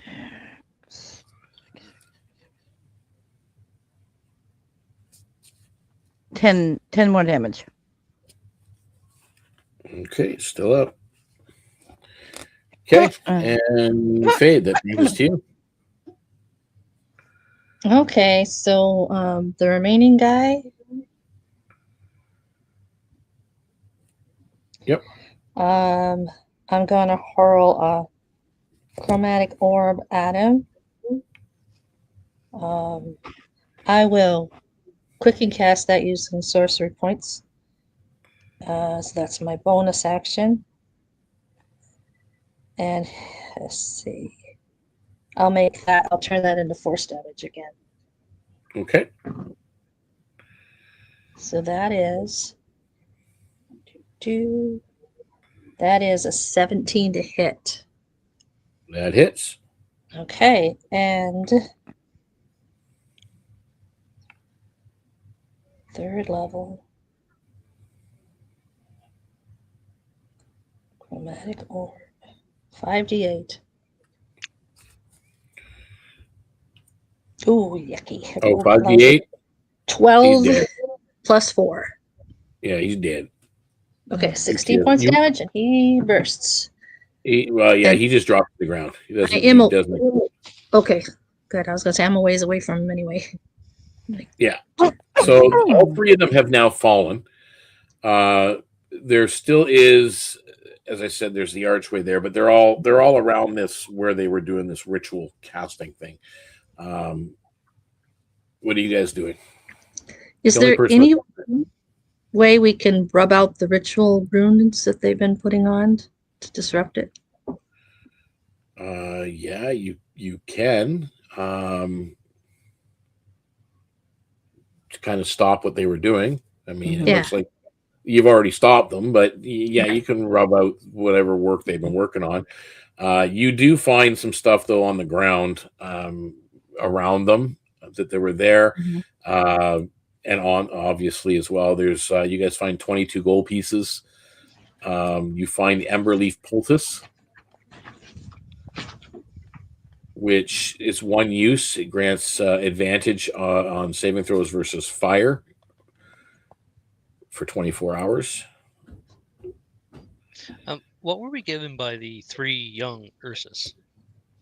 It's just like a healing salve, basically to stabilize your wounds, bring you to 1, basically. You guys find a piercing ember crystal worth 150 gold pieces. What kind of crystal? It's called a piercing ember crystal. I know it's worth 150. 150, yeah. And then you have the poultice and the 22 gold pieces. Okay.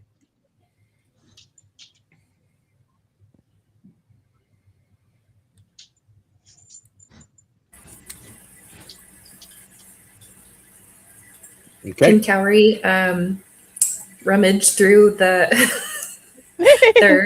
things to see if there's any extra goods that are worth keeping? Nothing else on them other than what you've just acquired. Got it. But you guys do push forward, and eventually this chamber opens up into a colossal forge hall. I think I do have an image of this one. Where did it go? 7, 8. That one. 4 towering stone pylons encircle a central forge heart. Their surfaces carved with Ursan ruins, now distorted by crawling ember glyphs. Flame and frost war across the walls, each pulse cracking the stone further. Streams of spirit light leak from the ruins like liquid starlight, pulled violently towards the ritual circle hovering above the forge. Kassenthor, your sword blazes with golden fire, resonating throughout this entire chamber. The air vibrates.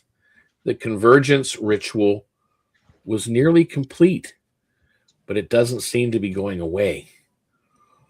Only by breaking the 4 ritual locks can you completely stop this ignition that has already started. What are you guys doing?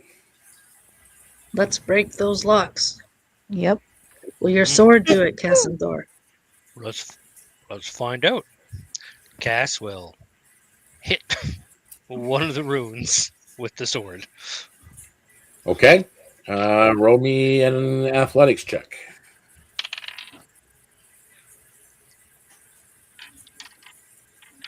$17. Yes, it kind of cracks the ruin and it goes dim. Oh, yes. I will just start hitting each one.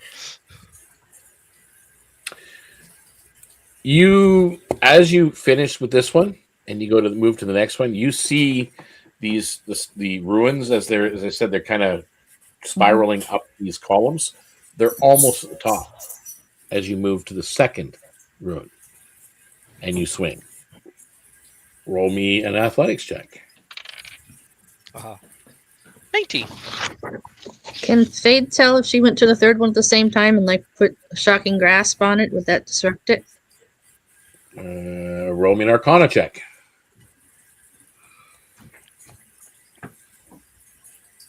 Yours goes dim, Kassenthor. Dirty 20. Yours goes dim as well, Fade. All right. Almost at the very top. I'm gonna go for the fourth one with my sword. Is your sword I'm gonna try. magical? Yes, I actually Athletic can check. make it. I can make it magic. You can make it a magic weapon. Yes. Athletics check. All right, here we go. Give me a good number. Give me a good number.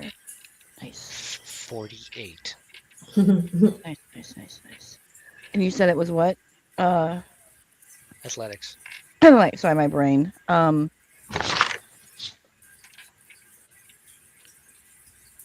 that's nice. Okay. Probably don't have a modifier. Well, you might because you're paladin. 25 to hit. No, it's just an athletics check. And it, yeah, it's my athletics, right? Yes, that's not to hit. That's just athletics. Okay, sorry. So 25 for athletics check? Yeah, my athletics is a 8 and I'm proficient in it? Or am I doing the wrong roll? Oh, the wrong roll. The sounds of it. Or do you Just want a skill modifier? check. Oh, okay. Sorry. Did you... Just a I didn't skill know. check. That's all. Okay. Athletic skill check. Sorry. It's okay. So what's your strength? My strength. Let me go back to my character sheet. Hang on. My strength is an 18 with a modifier of 4. Yeah. And I rolled a 18. So 22. Okay. All right. So it shatters and Nice. everything goes dim. As everything goes dim, you all, as pulses start shooting out from these pillars, you all take 8 points of fire damage. I need you to make a wisdom saving throw, each of you. How far apart are these pillars? It's about 25 feet in each direction. Okay. 8. Okay, athletics saving throw. So wisdom saving throw is first. 19. 16. Fine. 17 for me. 19. I got a dirty 20. So, sorry, my hang on.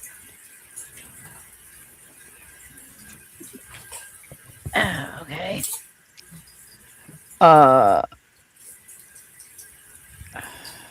19, 20. As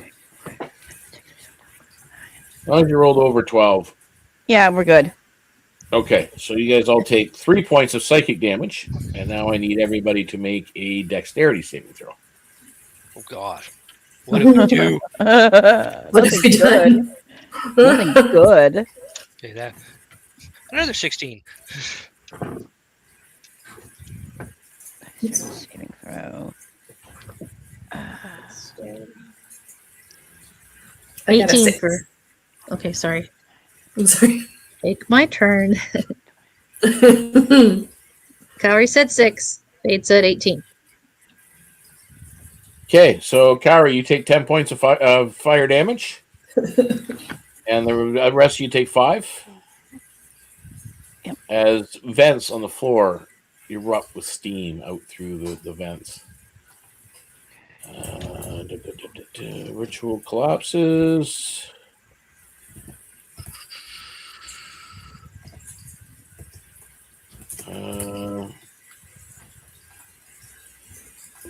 Stabilize enough so we can. Okay, that's perfect. What? Are you serious? Okay, never mind. Not right. Alright. So, where the heck is he?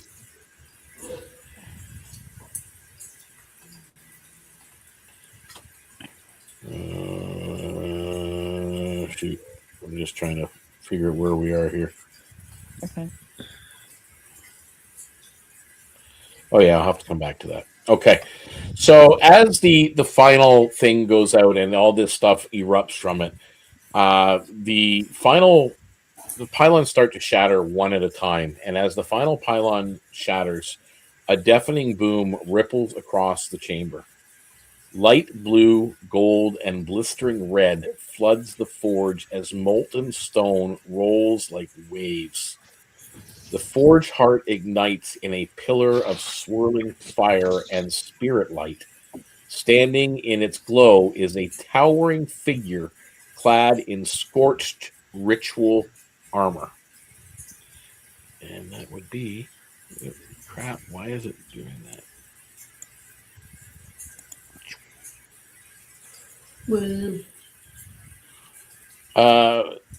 Vaelthos Emberbrand. Flames coiled from his hands like living chains. Ursan ruins burned into his armor, pulse with stolen life force. His eyes flare bright as the forge reacts to your presence, Kassenthor, as your sword is just pulsing and the forge is pulsing. And then he kind of looks over at you, and finally, the cub returns to claim the fire that he abandoned. And he raises one hand. The guardians roar from beneath, echoes from the forge itself. Forge, pained, bound, and desperate. Come then, let the flame choose its master. And the chamber erupts, and the battle must begin. You will all have to roll me initiatives. Oh, I like that fun. I gotta say it, he's kind of cute. And he's supposed to be a bad guy, but he's kind of cute. Putting that out there. I got a 12. 19. 8. 22. He gets a Okay. 1.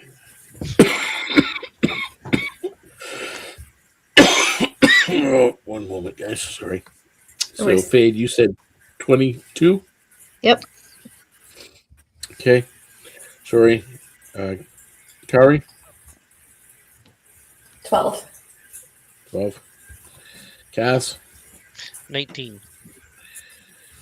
And Serena? 8. 8. Okay. Oh, man. 1 second, guys. He's just kind of spitting at me in No the worries. moment. Oh. Okay. Just want to double check here.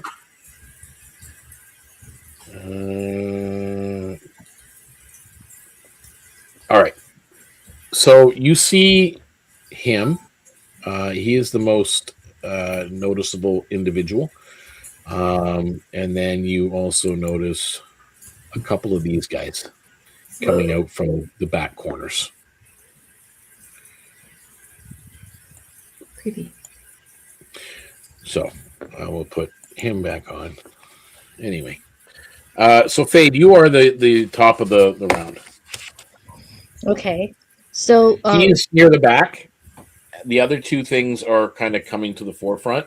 And he's staring straight at Kassenthor. So, for an area of effect spell, how far apart are they? They're about 30 feet away from him, the big guy. Are they in a direct ahead of him, off to the side ahead of him? One on one side, one on the other. Okay. Because Fade will call forth. I don't know if this is such a good idea at the forge here, though. But she's thinking, no, maybe not. Sorry, I don't think.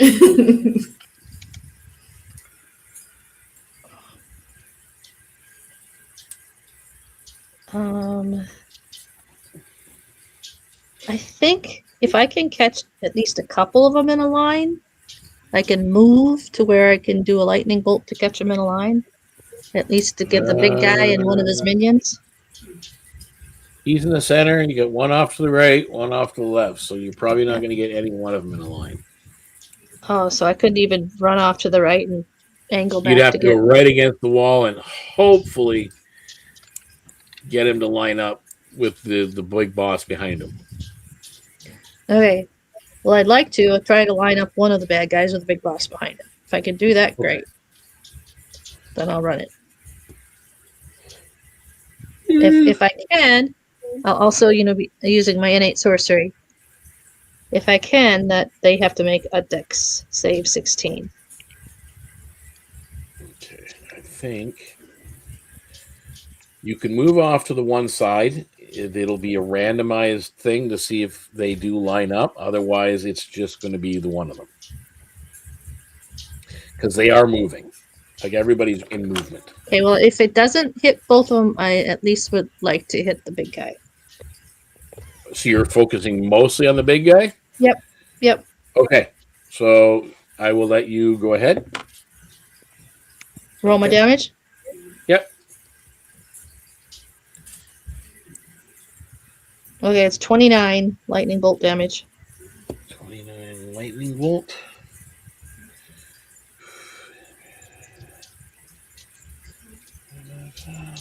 Oh, plus 4. 3, 4, activating her. And that's a dex save, right? Wait. Never mind. Yeah, not the plus 4. Just 29. It's a dex save. 16. Okay. So he takes 29 points of damage. Yay! Nice. Okay. And that's my turn. Bonus action and attack.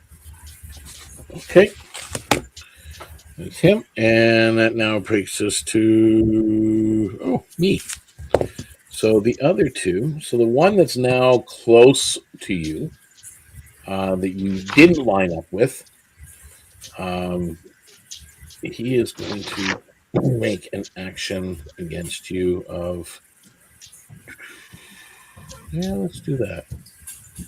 Okay. Dexterity saving throw. As he puts a hand out in this cone of ash, like that same stuff that was falling from the sky earlier, just sprays out in your direction.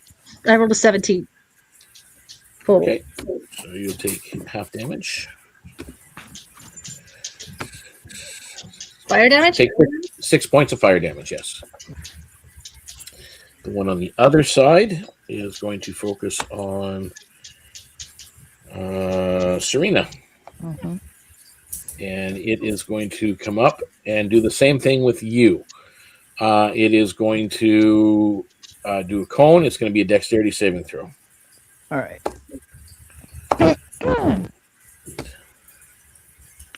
Danger cone. Yeah.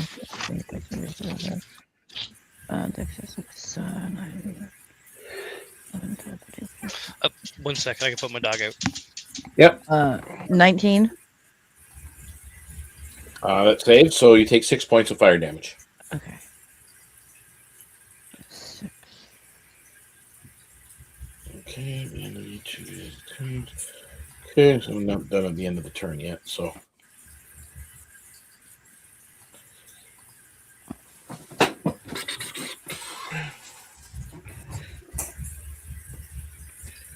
Gotta wait for Cass. Because the big dude is targeting him directly. Mm-hmm. Oh yeah. I have returned.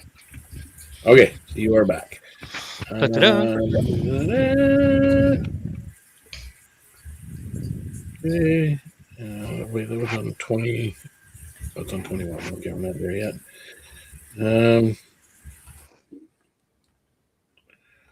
is it going? Crap. Ember chain. And 6. Action. Yeah, he is going to use Blazing Rend. Actually, no, he's not. He's going to use Ember Chain on Kassenthor. And it is a ranged attack. That is a 16 plus 22 to hit. That hits. Okay. And that is 2d8 plus 3 slashing. 13 slashing damage. Ooh. And 5 points of fire damage. Oof. I will activate my stalwart bracers, which will give me resistance to one attack's damage type, which would be fire. Okay. Sorry, I gotta dig for a D. Oh, there's my D8s. Okay, so I'll reduce that by 8. And I will use my nature's fortitude to reduce it by a further 5. Wait. Yes, a further 5. So I shield 13 damage, and I'm resistant to fire at the moment. Okay. How much damage did you do to me? Crap. I don't remember now. The fire damage wasn't much. I don't think it was. I think it was like 5.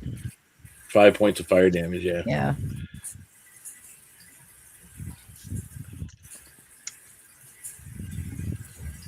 I think it was 5 fire damage and 8 points of slashing damage.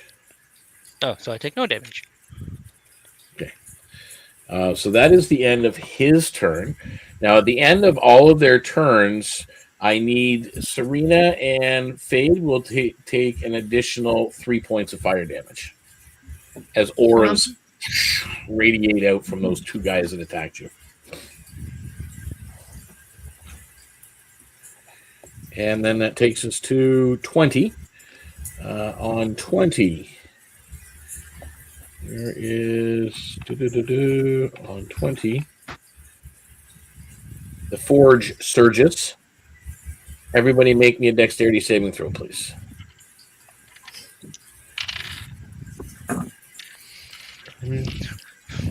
Natural 20. 24.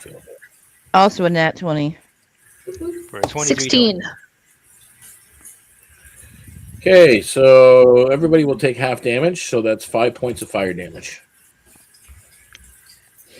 And I will take 2 because of my stalwart bracers. Okay. And that's on 20. Now we're at Cass. You're up. Tower, you're on deck. Cass just yells out as loud as he can, Vaelthos, as he rages. Once again, you can feel the cold emanating from him as he grows to a very large size. About how far am I away from him? From him, about 35 feet. Okay. I will walk 15 feet in and throw my sword at him. Okay. That is a 21 to hit. Okay. That hits. All right. 13. 21 damage. 13 of which is cold damage.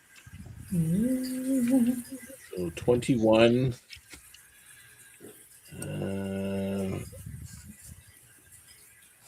21 and 13 of it you said is cold? Yes.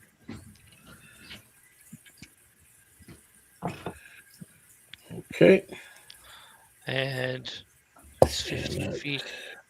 Now, is there enough room for me to become large? Yes, you can become large. Okay. I will walk another 10 feet. As my just walking, I'm not running, as my sword appears back in my hand, and I take another swing at Vaelthos. Okay. So when you threw the sword and you hit him, a jet of flame shoots back from him to you. Take 5 points of fire damage. All right.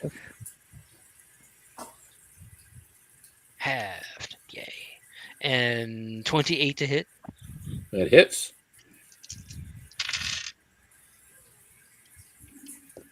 20 damage. 12, which is cold. Okay. And you take 5 points of fire damage again. Right. And that would be my turn. And that's your turn. Okay. And where are we at now? That's Kara, you're up, I believe. Yes. Yep. Okay. I'm gonna take aim at one of the little henchmen guys. Are they both still standing? Yep. Or are they? Yeah. Okay. I'll take the one that Fade was working on, Okay. and I will take a shot with the crossbow again. Okay. Let's see.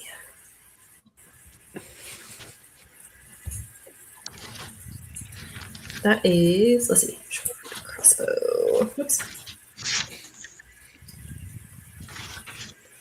That's a 13 to hit. That hits. Nice. Okay. And then 6.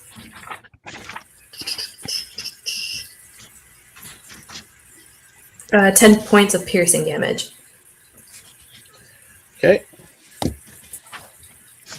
And then for reaction or a bonus action, I'll just dash over to the other one to get ready for the next roll.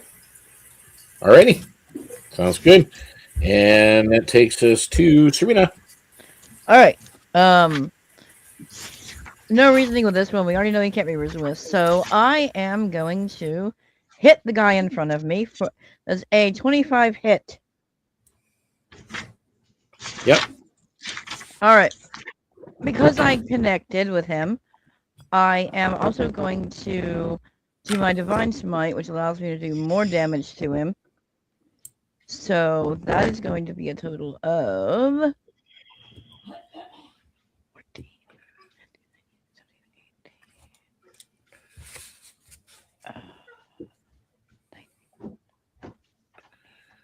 22 damage on the first hit. Yep. And then on my second hit,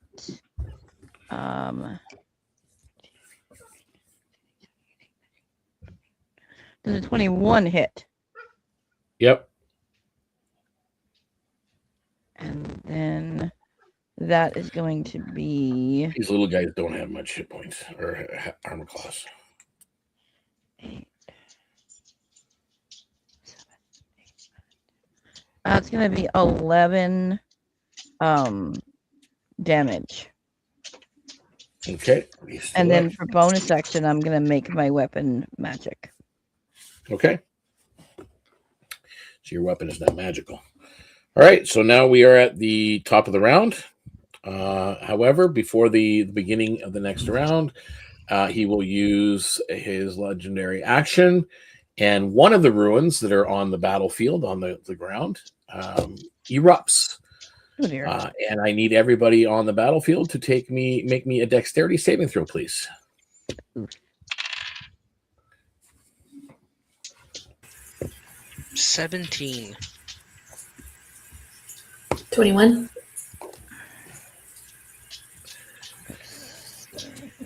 Okay. I got same as Cass, 17. Okay. 26. Okay. So everybody can take me 5 points of fire damage, please.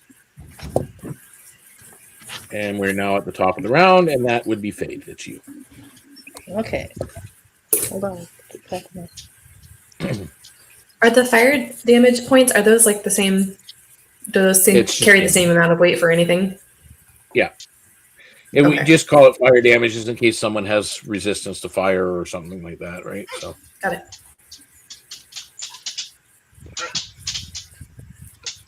Okay, so I believe Fade had run over to the far one wall to hit that guy, right? yeah, Trying to line him up. Right, yeah. Okay, so does that mean that the guy that came and attacked me came over there too? The guy that attacked you was the guy that you went over to try to line up. Yeah, but I thought that I actually hit the main big guy, big bad. You did, past him. I went Okay. past it. So what I'm not So- saying is how am I standing compared to where that other henchman is? Is he right in my face? Is he 5 feet away? He's probably about 5 feet in front of you. Okay. And then where's Serena? Serena? On the other side of the room, to your left. Okay. 30 feet away? Probably closer to 50 feet away. Okay. So is there anything between me and Serena? Uh, The henchman? Cowrie. Oh no. Okay, because I want to vein step over there, but I don't know where to put her to get myself into knowing that Serena has this protective aura. Yes. I'm going to get 10 feet away from her. You got to get at least within 10 feet of me. Okay, that's easy enough to do. You can get 10 feet away from her. Or 8 feet away, whatever. Yeah, Yeah. you got to get just within 10 feet. Yeah. But, not where I'm right in the face of another guy. No, that's fine, but you'll just have the one that's right in front of her. Yeah, so I guess I'd be behind her and a little bit to the Okay. side, like 8 feet, Yep, that's fine. if I can do that. Okay, so I'm going to vein step over there. That's the second level. It's my bonus action. Okay. Yep. Then, I guess we got to take care of this guy that's right in front of us. Mm-hmm.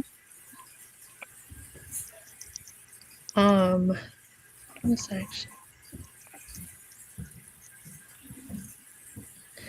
And then, out in front of us on the floor, you said there's runes that he used and it came slashing up.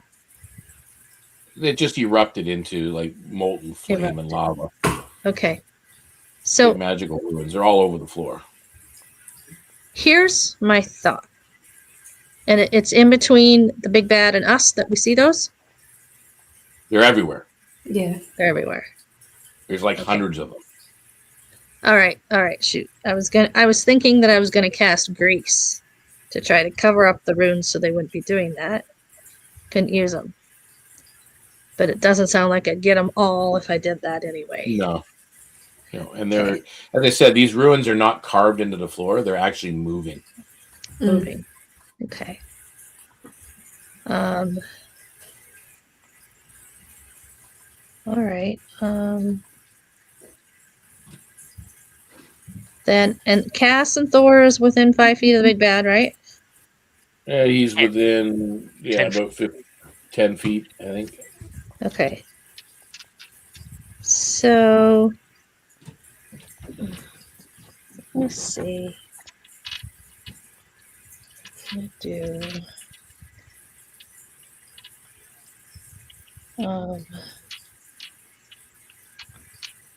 Yep, then I can do. Where did I have this? Sorry about this. I thought I had this one where I could read it. I just don't remember where I recorded it down, so let me just look it up instead. So that was my. I can't do another leveled spell. So it's gonna have to be a cantrip. What am I thinking? So the one in front of me, I'll try a mind sliver him. Okay. So he has to make an intelligence saving throw 16 for mind sliver. Failed. Okay. You try the temporary sliver of the mind one creature you see within range. The target must succeed on intelligence saving throw or take 1d6 psychic damage. Now mind sliver is, now that I'm higher level, 2d6 I do believe. Double checking.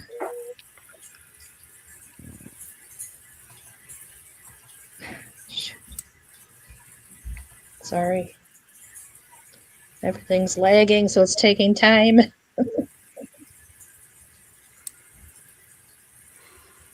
Okay, come on. Just double checking my damage.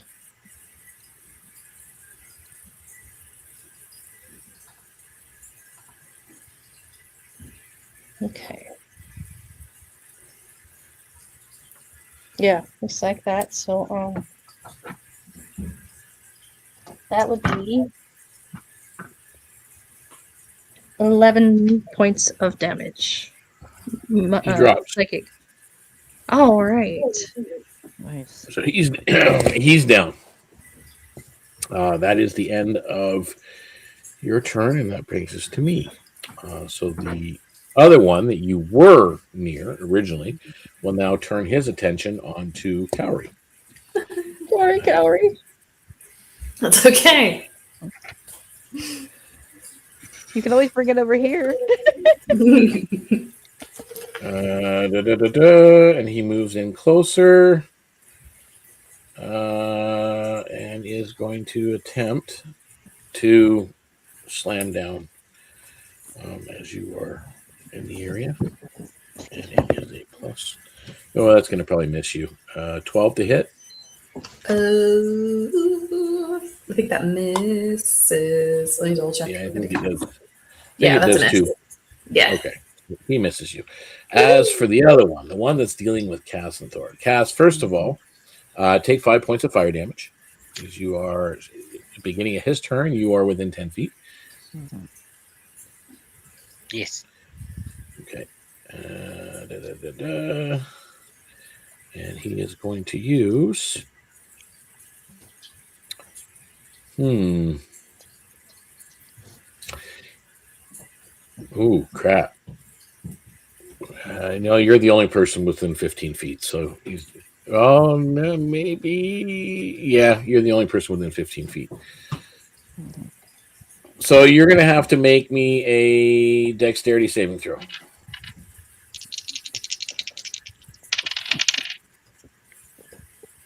Oh, I wish I could roll natural 20s to hit people. So it's 23. I know, right? 14, So nice. 17, 18, 20, 21, 22, and 26. 26 points of fire damage. So for you, because you saved, that would be 13. Right. Okay. And half again because of my stalwart bracers. Nice. Yep. And that is the end of their turn. And Kauri, you need to make me a dexterity saving throw. Okay. As a one of the one that was attacking you just kind of went, this aura kind of went out from him. 20. Dirty 20. Okay. So 1 point of fire damage. Nice. Okay, and that's it for their turn. So now that brings us to Cass, you're up. Ah, gonna have to do better than that, Vaelthos. 2 more swings at him. Okay.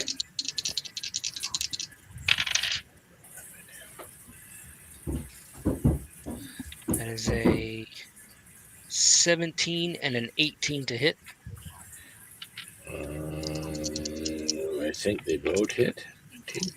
Yeah, actually just. Oh.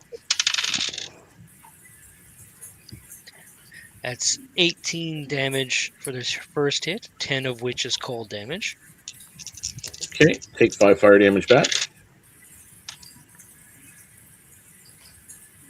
And the second one is 25 damage, 17 of which is cold. Nice. Nice. Okay, and take 5 back as well. And as a bonus action, Cass puts his sword in front of him and takes his sentinel stance. Okay. Nice.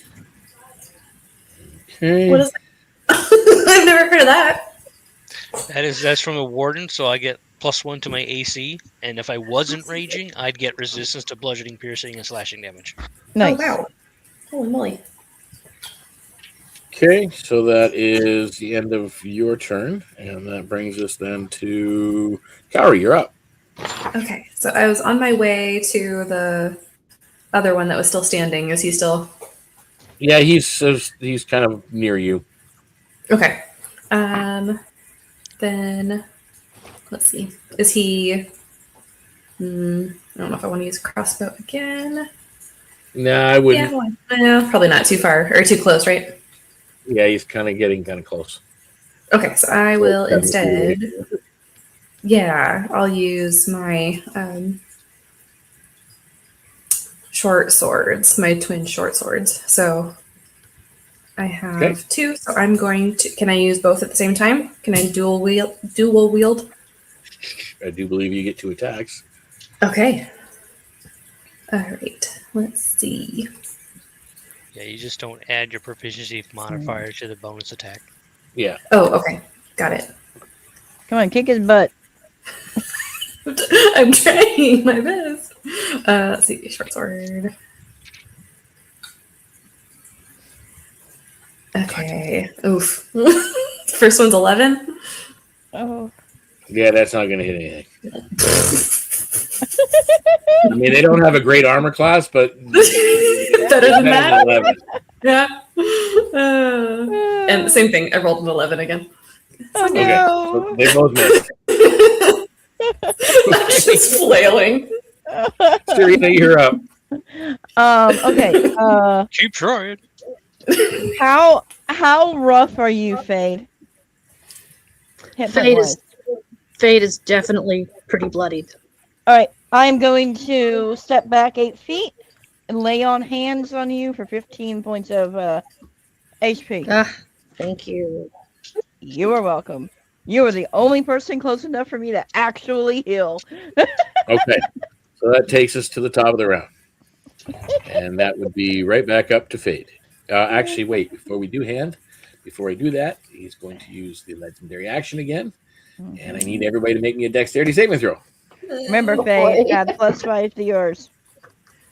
Okay? Ooh, I rolled a nat 20 anyway. Sweet. 15 for me. That's 28. Okay, 24. okay.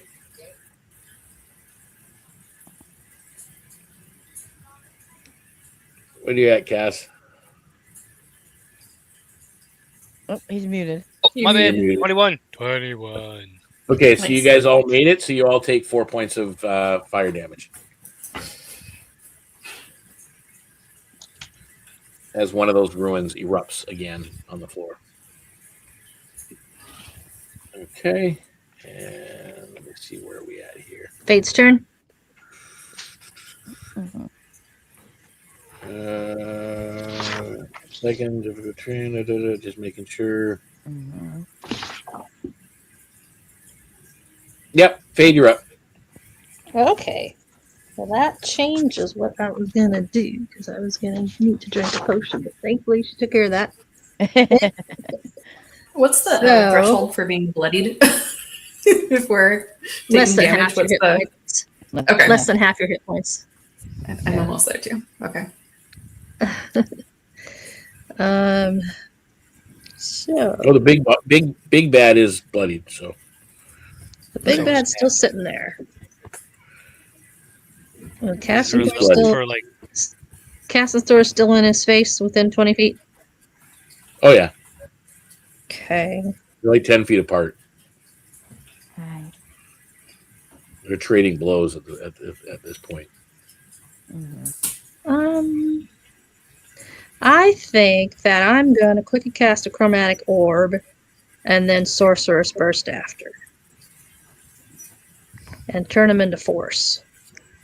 Okay. And let's see, I think it's going to have to be. Oof. Yeah.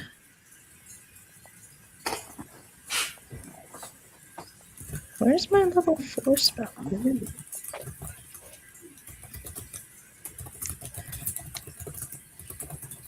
I gotta see the parameters on this one. The thing is a lot of my spells that are really damaging are area of effect, and I don't really want to hurt my fellow people. Sometimes that's good, but sometimes it's not when we're still kind of low level. So I'm just checking.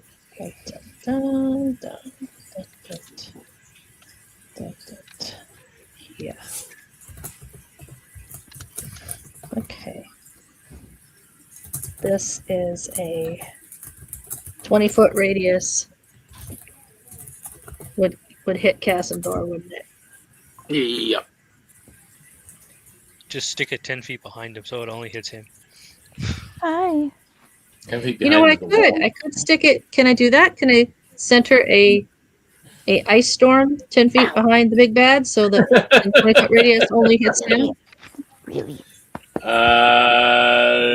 It's gonna be close because the wall's kind of behind him, but Right in front of the wall? yeah, he's kind of standing in front of a wall. Cass move back to him. So some of it, Cass, would be... Yeah. Ew. Wait a minute. Wait a minute. What could I do here? I could do this. Where is my... Da, da, da. Yeah. Okay, so she's going to do that, and she's going to use a sorcery point to make that a careful spell. Not worrying Okay. about it, so that Kassenthor will take no damage if he succeeds on his saving throw. Good call. Okay? So hail falls in a 20-foot radius, 40-foot high cylinder centered on that dude, and he has to make a dexterity saving throw. Dexterity save. I'm guessing I would too. Fail. Okay, That's so not good. Not good. That says he takes 12 bludgeoning Sweet. and 19 points of cold damage if he Okay. failed. He'll be half as much on a successful. Now, also the cylinder area, he's now going to be difficult terrain. Sorry, Cass, but you won't be able to move as fast. I don't need to move anywhere. Okay, so Okay. careful spell. Mm, Text allies from damaging area spell. Let you choose the creatures up to your charisma model to automatically succeed on the saves and take no damage. So Cass takes no damage. Cass just stands there in the ice storm, just lets it hit him, just Yep, while staring at it's as if they go to touch you, to land on you, and they just kind of sheet off like you've got an invisible barrier around you. Nice. Nice. Hi. It's like Scotch guard. okay. Yeah. So as this comes down Ah. and it hits, you see Vaelthos fall to one knee. And his eyes close, and as he looks up, his eyes are fire. His body engulfs in fire as he just kind of looks, and then he stands back up, and he turns towards Kassenthor. So that was Fade. That was on your turn. On his turn, at this point, 2 points of fire damage, Kassenthor, just from being in the vicinity.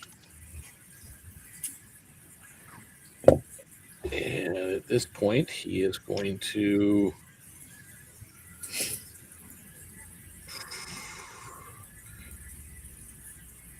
Cass done brought friends with some power. Yep. he's attempting to use his claws to rend on a slash. That is a 21 to hit and That a 26 to hit.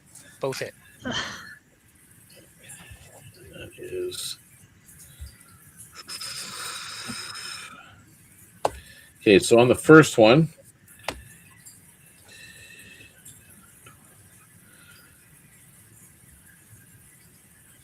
15 points of slashing damage Okay.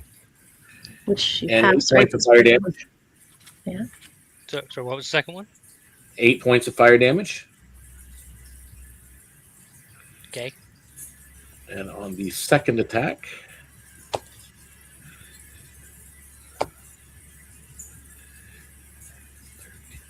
$16 points of slashing damage and 5 points of fire damage.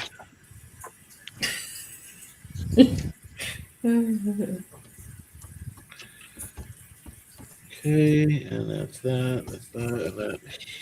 Cass is looking rough. Oh no. And that brings him down to 25. Remember, you do have the healing potions that the kids gave you. Yeah, that's just to bring me back to 1. Ah, okay. Takes him to 1, yeah. Just making sure that's his. All right, that is the end of his turn. And there's still the one that's on Kaori. I forgot about him. You should just forget about him. It's fine. You don't need to think about him. Yeah. No.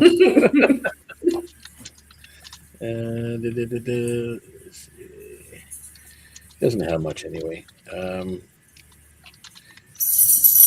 Actually, with where he is on that side, Serena and Fade were on your left. He's on your right, so he is going to line you guys up in a cone. Oh, lovely. So Serena, Kaori, and Fade, make me a dexterity saving throw, please. Remember, add the 5 fade. Add 5 Fade.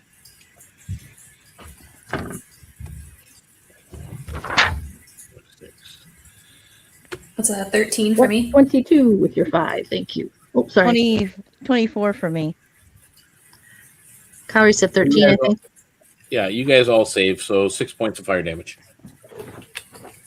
That'll put me in the danger zone, I think. Oh boy. To the danger zone. Okay, and that's now the end of their turn. Remember, it's only a bonus So portion. that You drink, brings us, bonus that action, brings drink us the potion. That's right. Yep. I don't have any potions. I have nothing. I hit things and hope I don't die. I have my blades, and that's about it. Cass is End it. looking pretty rough, and he starts to swing wildly. I have one thing I can do to possibly let. He still looked pretty rough when he stood back up, but he seems to look even better now after he hit Great. Cass twice. Oh, lovely. Great. That's Lovely. Well, that's a 22 and a 21 to hit. Mm. Those both hit. 21 damage, 13 of which is cold, Okay.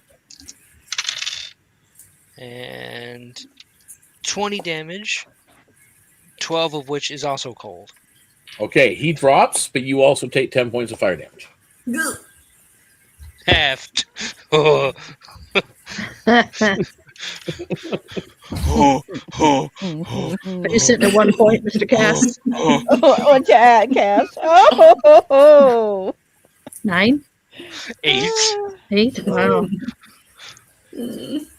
This other guy shrieks and collapses and onto the ground. It's there. Forgot he was there. We got him. I thought we got him down. Yeah, no, he's the only one that was left Cody's been over swinging now. away. So yeah, when the big bad dropped one knee, that was a special ability that he has, and when he's reduced to 0, he comes up with 15 temporary hit points, but it only lasts for 1 round. The only thing is, every time he hits and deals fire damage, he heals takes some of it 5 back. points. Yeah. So so that's why he didn't fall back down again. So, but you killed him anyway. So, you have defeated him.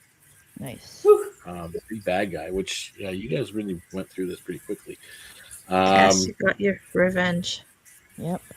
Yeah.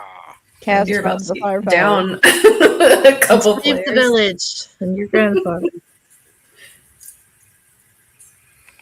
Let us go back Now let- here. Let the paladin pull him up. Yes, I'm gonna go walk over to Cass and just dump the remaining 15. Lay your hands on the Cass. Bring your boy back. Singed everywhere. Patches of fur gone.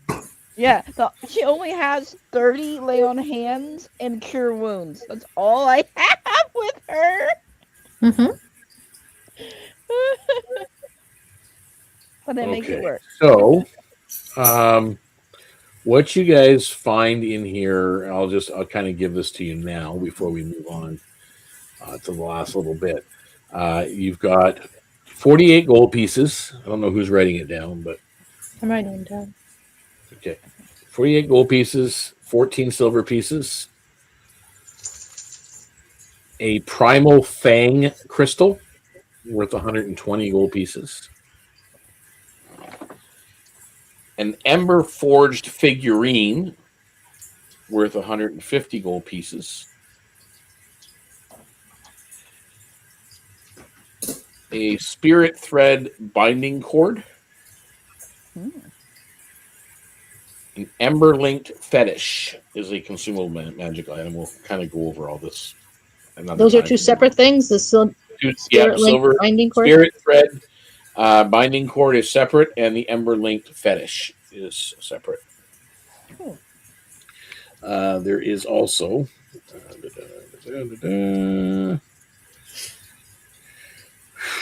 another 31 gold pieces. Thanks. That spilled out from Vaelthos' ritual sash. There is a frostborn poultice. Might need that. Yeah. That gains resistance to fire for 1 round. Nice. There is the Heart of the Shattered Ruin. Ooh. A ruin or rune? It's a rune. R-U-N. N-E.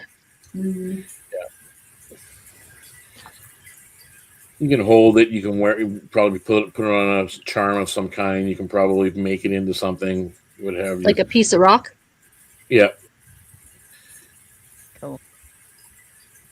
It This is a all minor spill out of magic him. Like, did we like finish him and it just like exploded and all these little treasures came out of Yeah, him? there's just like usually what in a lot of traditional games, DMs will make you search the room and look for Right. this. I'm assuming you've dropped these guys and you're taking the time to kind of Right. go Sure. over their bodies and whatever else. I mean, just kind of just one extra. Yeah. One extra If it just spilled out of him like Mario coins, I don't know, or something. Or like It's the bad guy Pinata. from Ready Player One. Pockets, pouches. Yeah. Well, there's also an ember drawn fang. It's an art object. Okay. It's a long curved fang forged of fused fire and spirit light. Worth 200 gold pieces. Wow.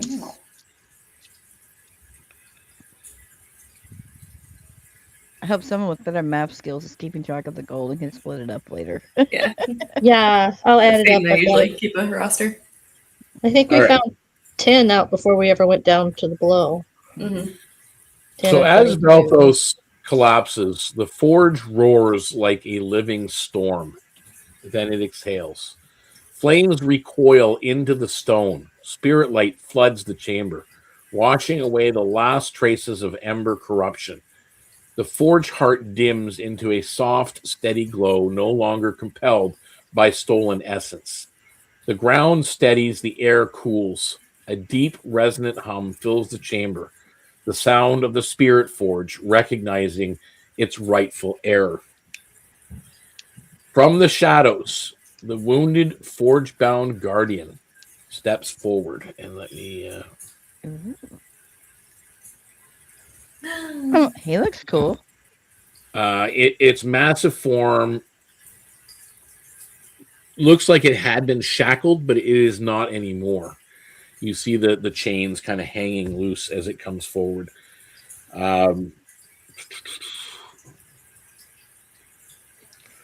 It lowers its head towards Kassenthor in a gesture of solemn gratitude. Moments later, survivors of Emberfall descend into the chamber from above. Guided by flickering rune light, gasps of and relieved cries echo off the stone as they take in the sight of freedom restored. Above, the village stirs. Lanterns rekindling, herbs regaining their color, and the oppressive heat lifting at last. Emberfall breathes again. What are you guys choosing to do? Cass, you can do a lot of things. I mean, you can choose to kind of commune with this guardian thing. You can address the survivors and the villagers. You can kind of inspect the actual forge. You know, like, what is your thought, Cass? It's kind of like your flame is your sword is like completely glowing. This brilliant gold and spirit light blue as well.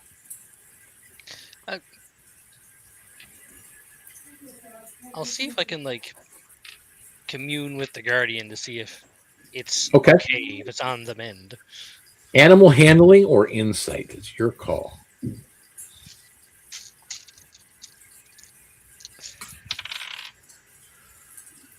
There's a 24 insight. Okay.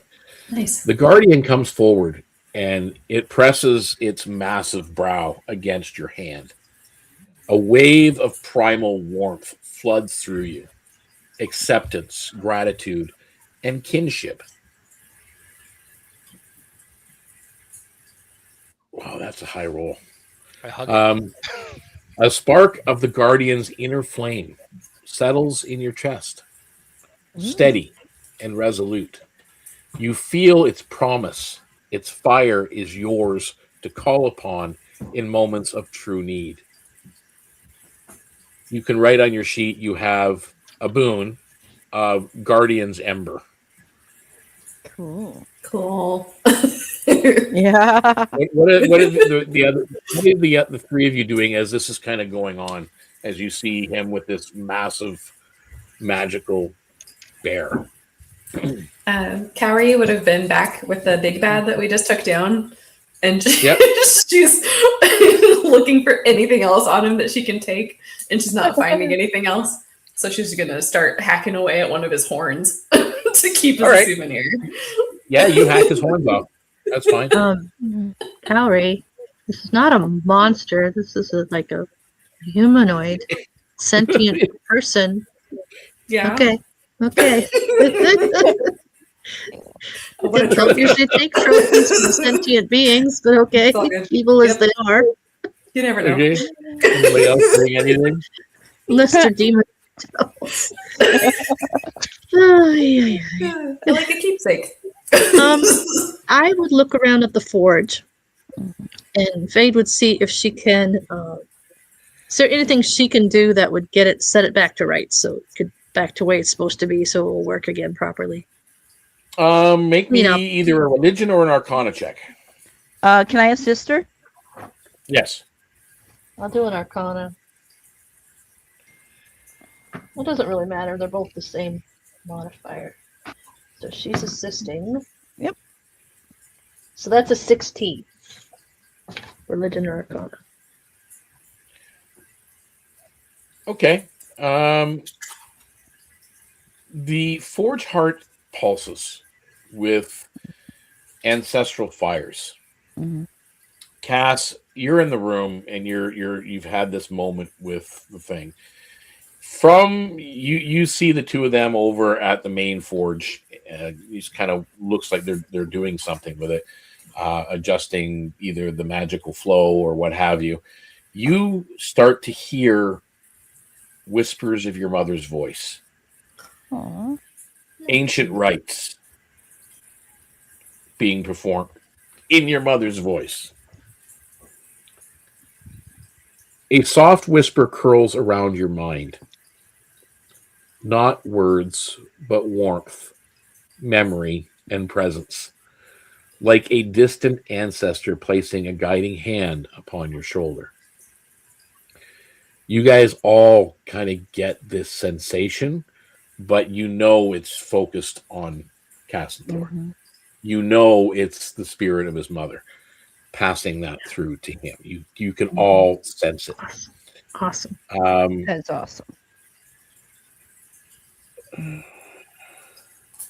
Just going to kind of go over here. So with that, you guys will eventually make it back to the surface, and Mhm. that's pretty much the end of the storyline. But you freed the forge-bound guardian, which is good for the people. You've restored the village of Emberfall, which is fantastic. And the verdant sanctum, of course, will now be awakened anew. Kassenthor, your blade transforms. Its golden light merging with blue Ursan ruins.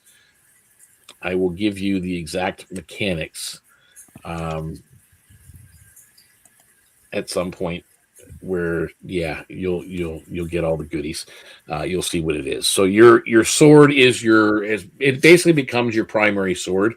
It's something. It's an heirloom item for sure, Oh. 100%.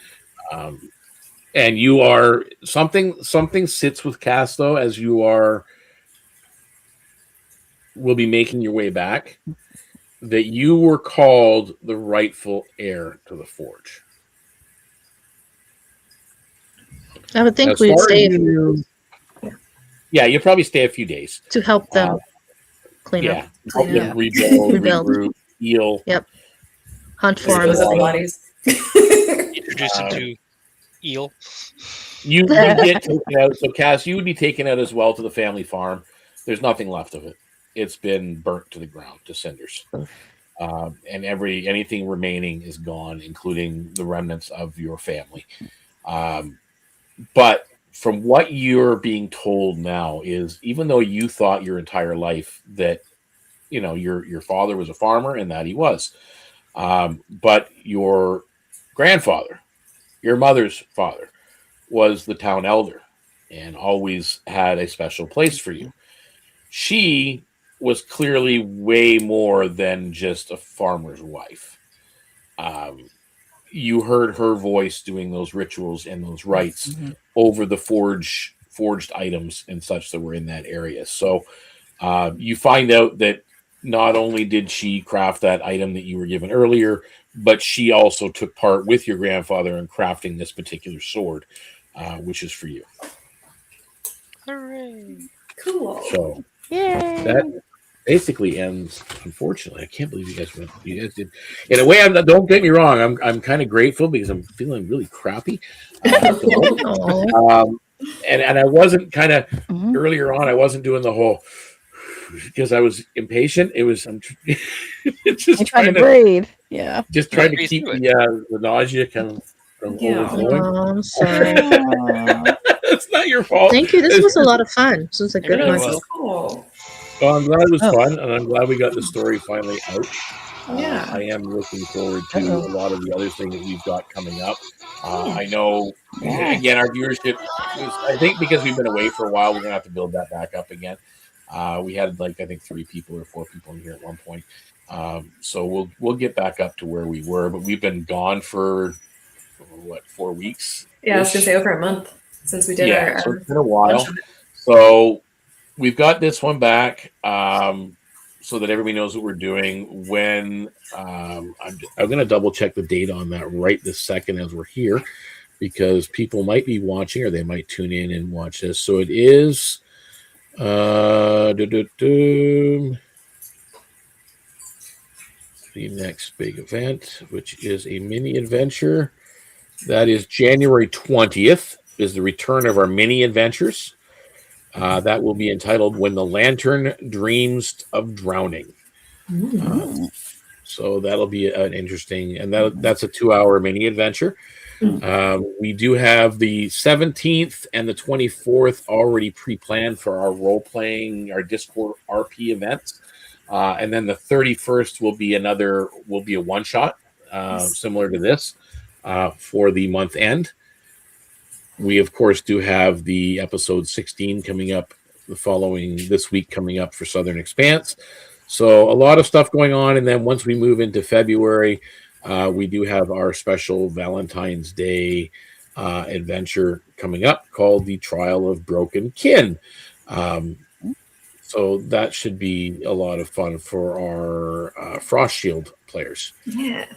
I'm excited to get back to them. That'll be fun.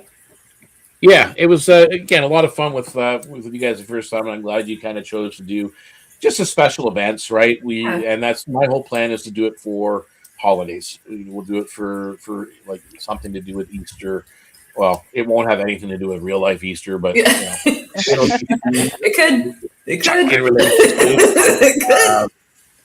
Evil bunnies. The same thing with Valentine's one.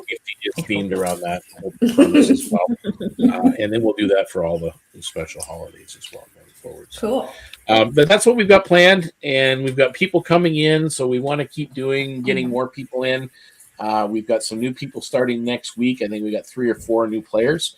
Really excited. Thank you very much, Lindsay, for bringing in a lot of those folks from Threads. I'm excited.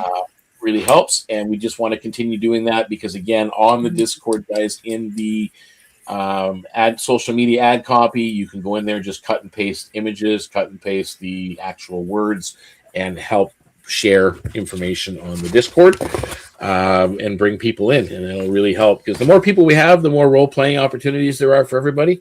It's kind of no fun sometimes to just play by yourself.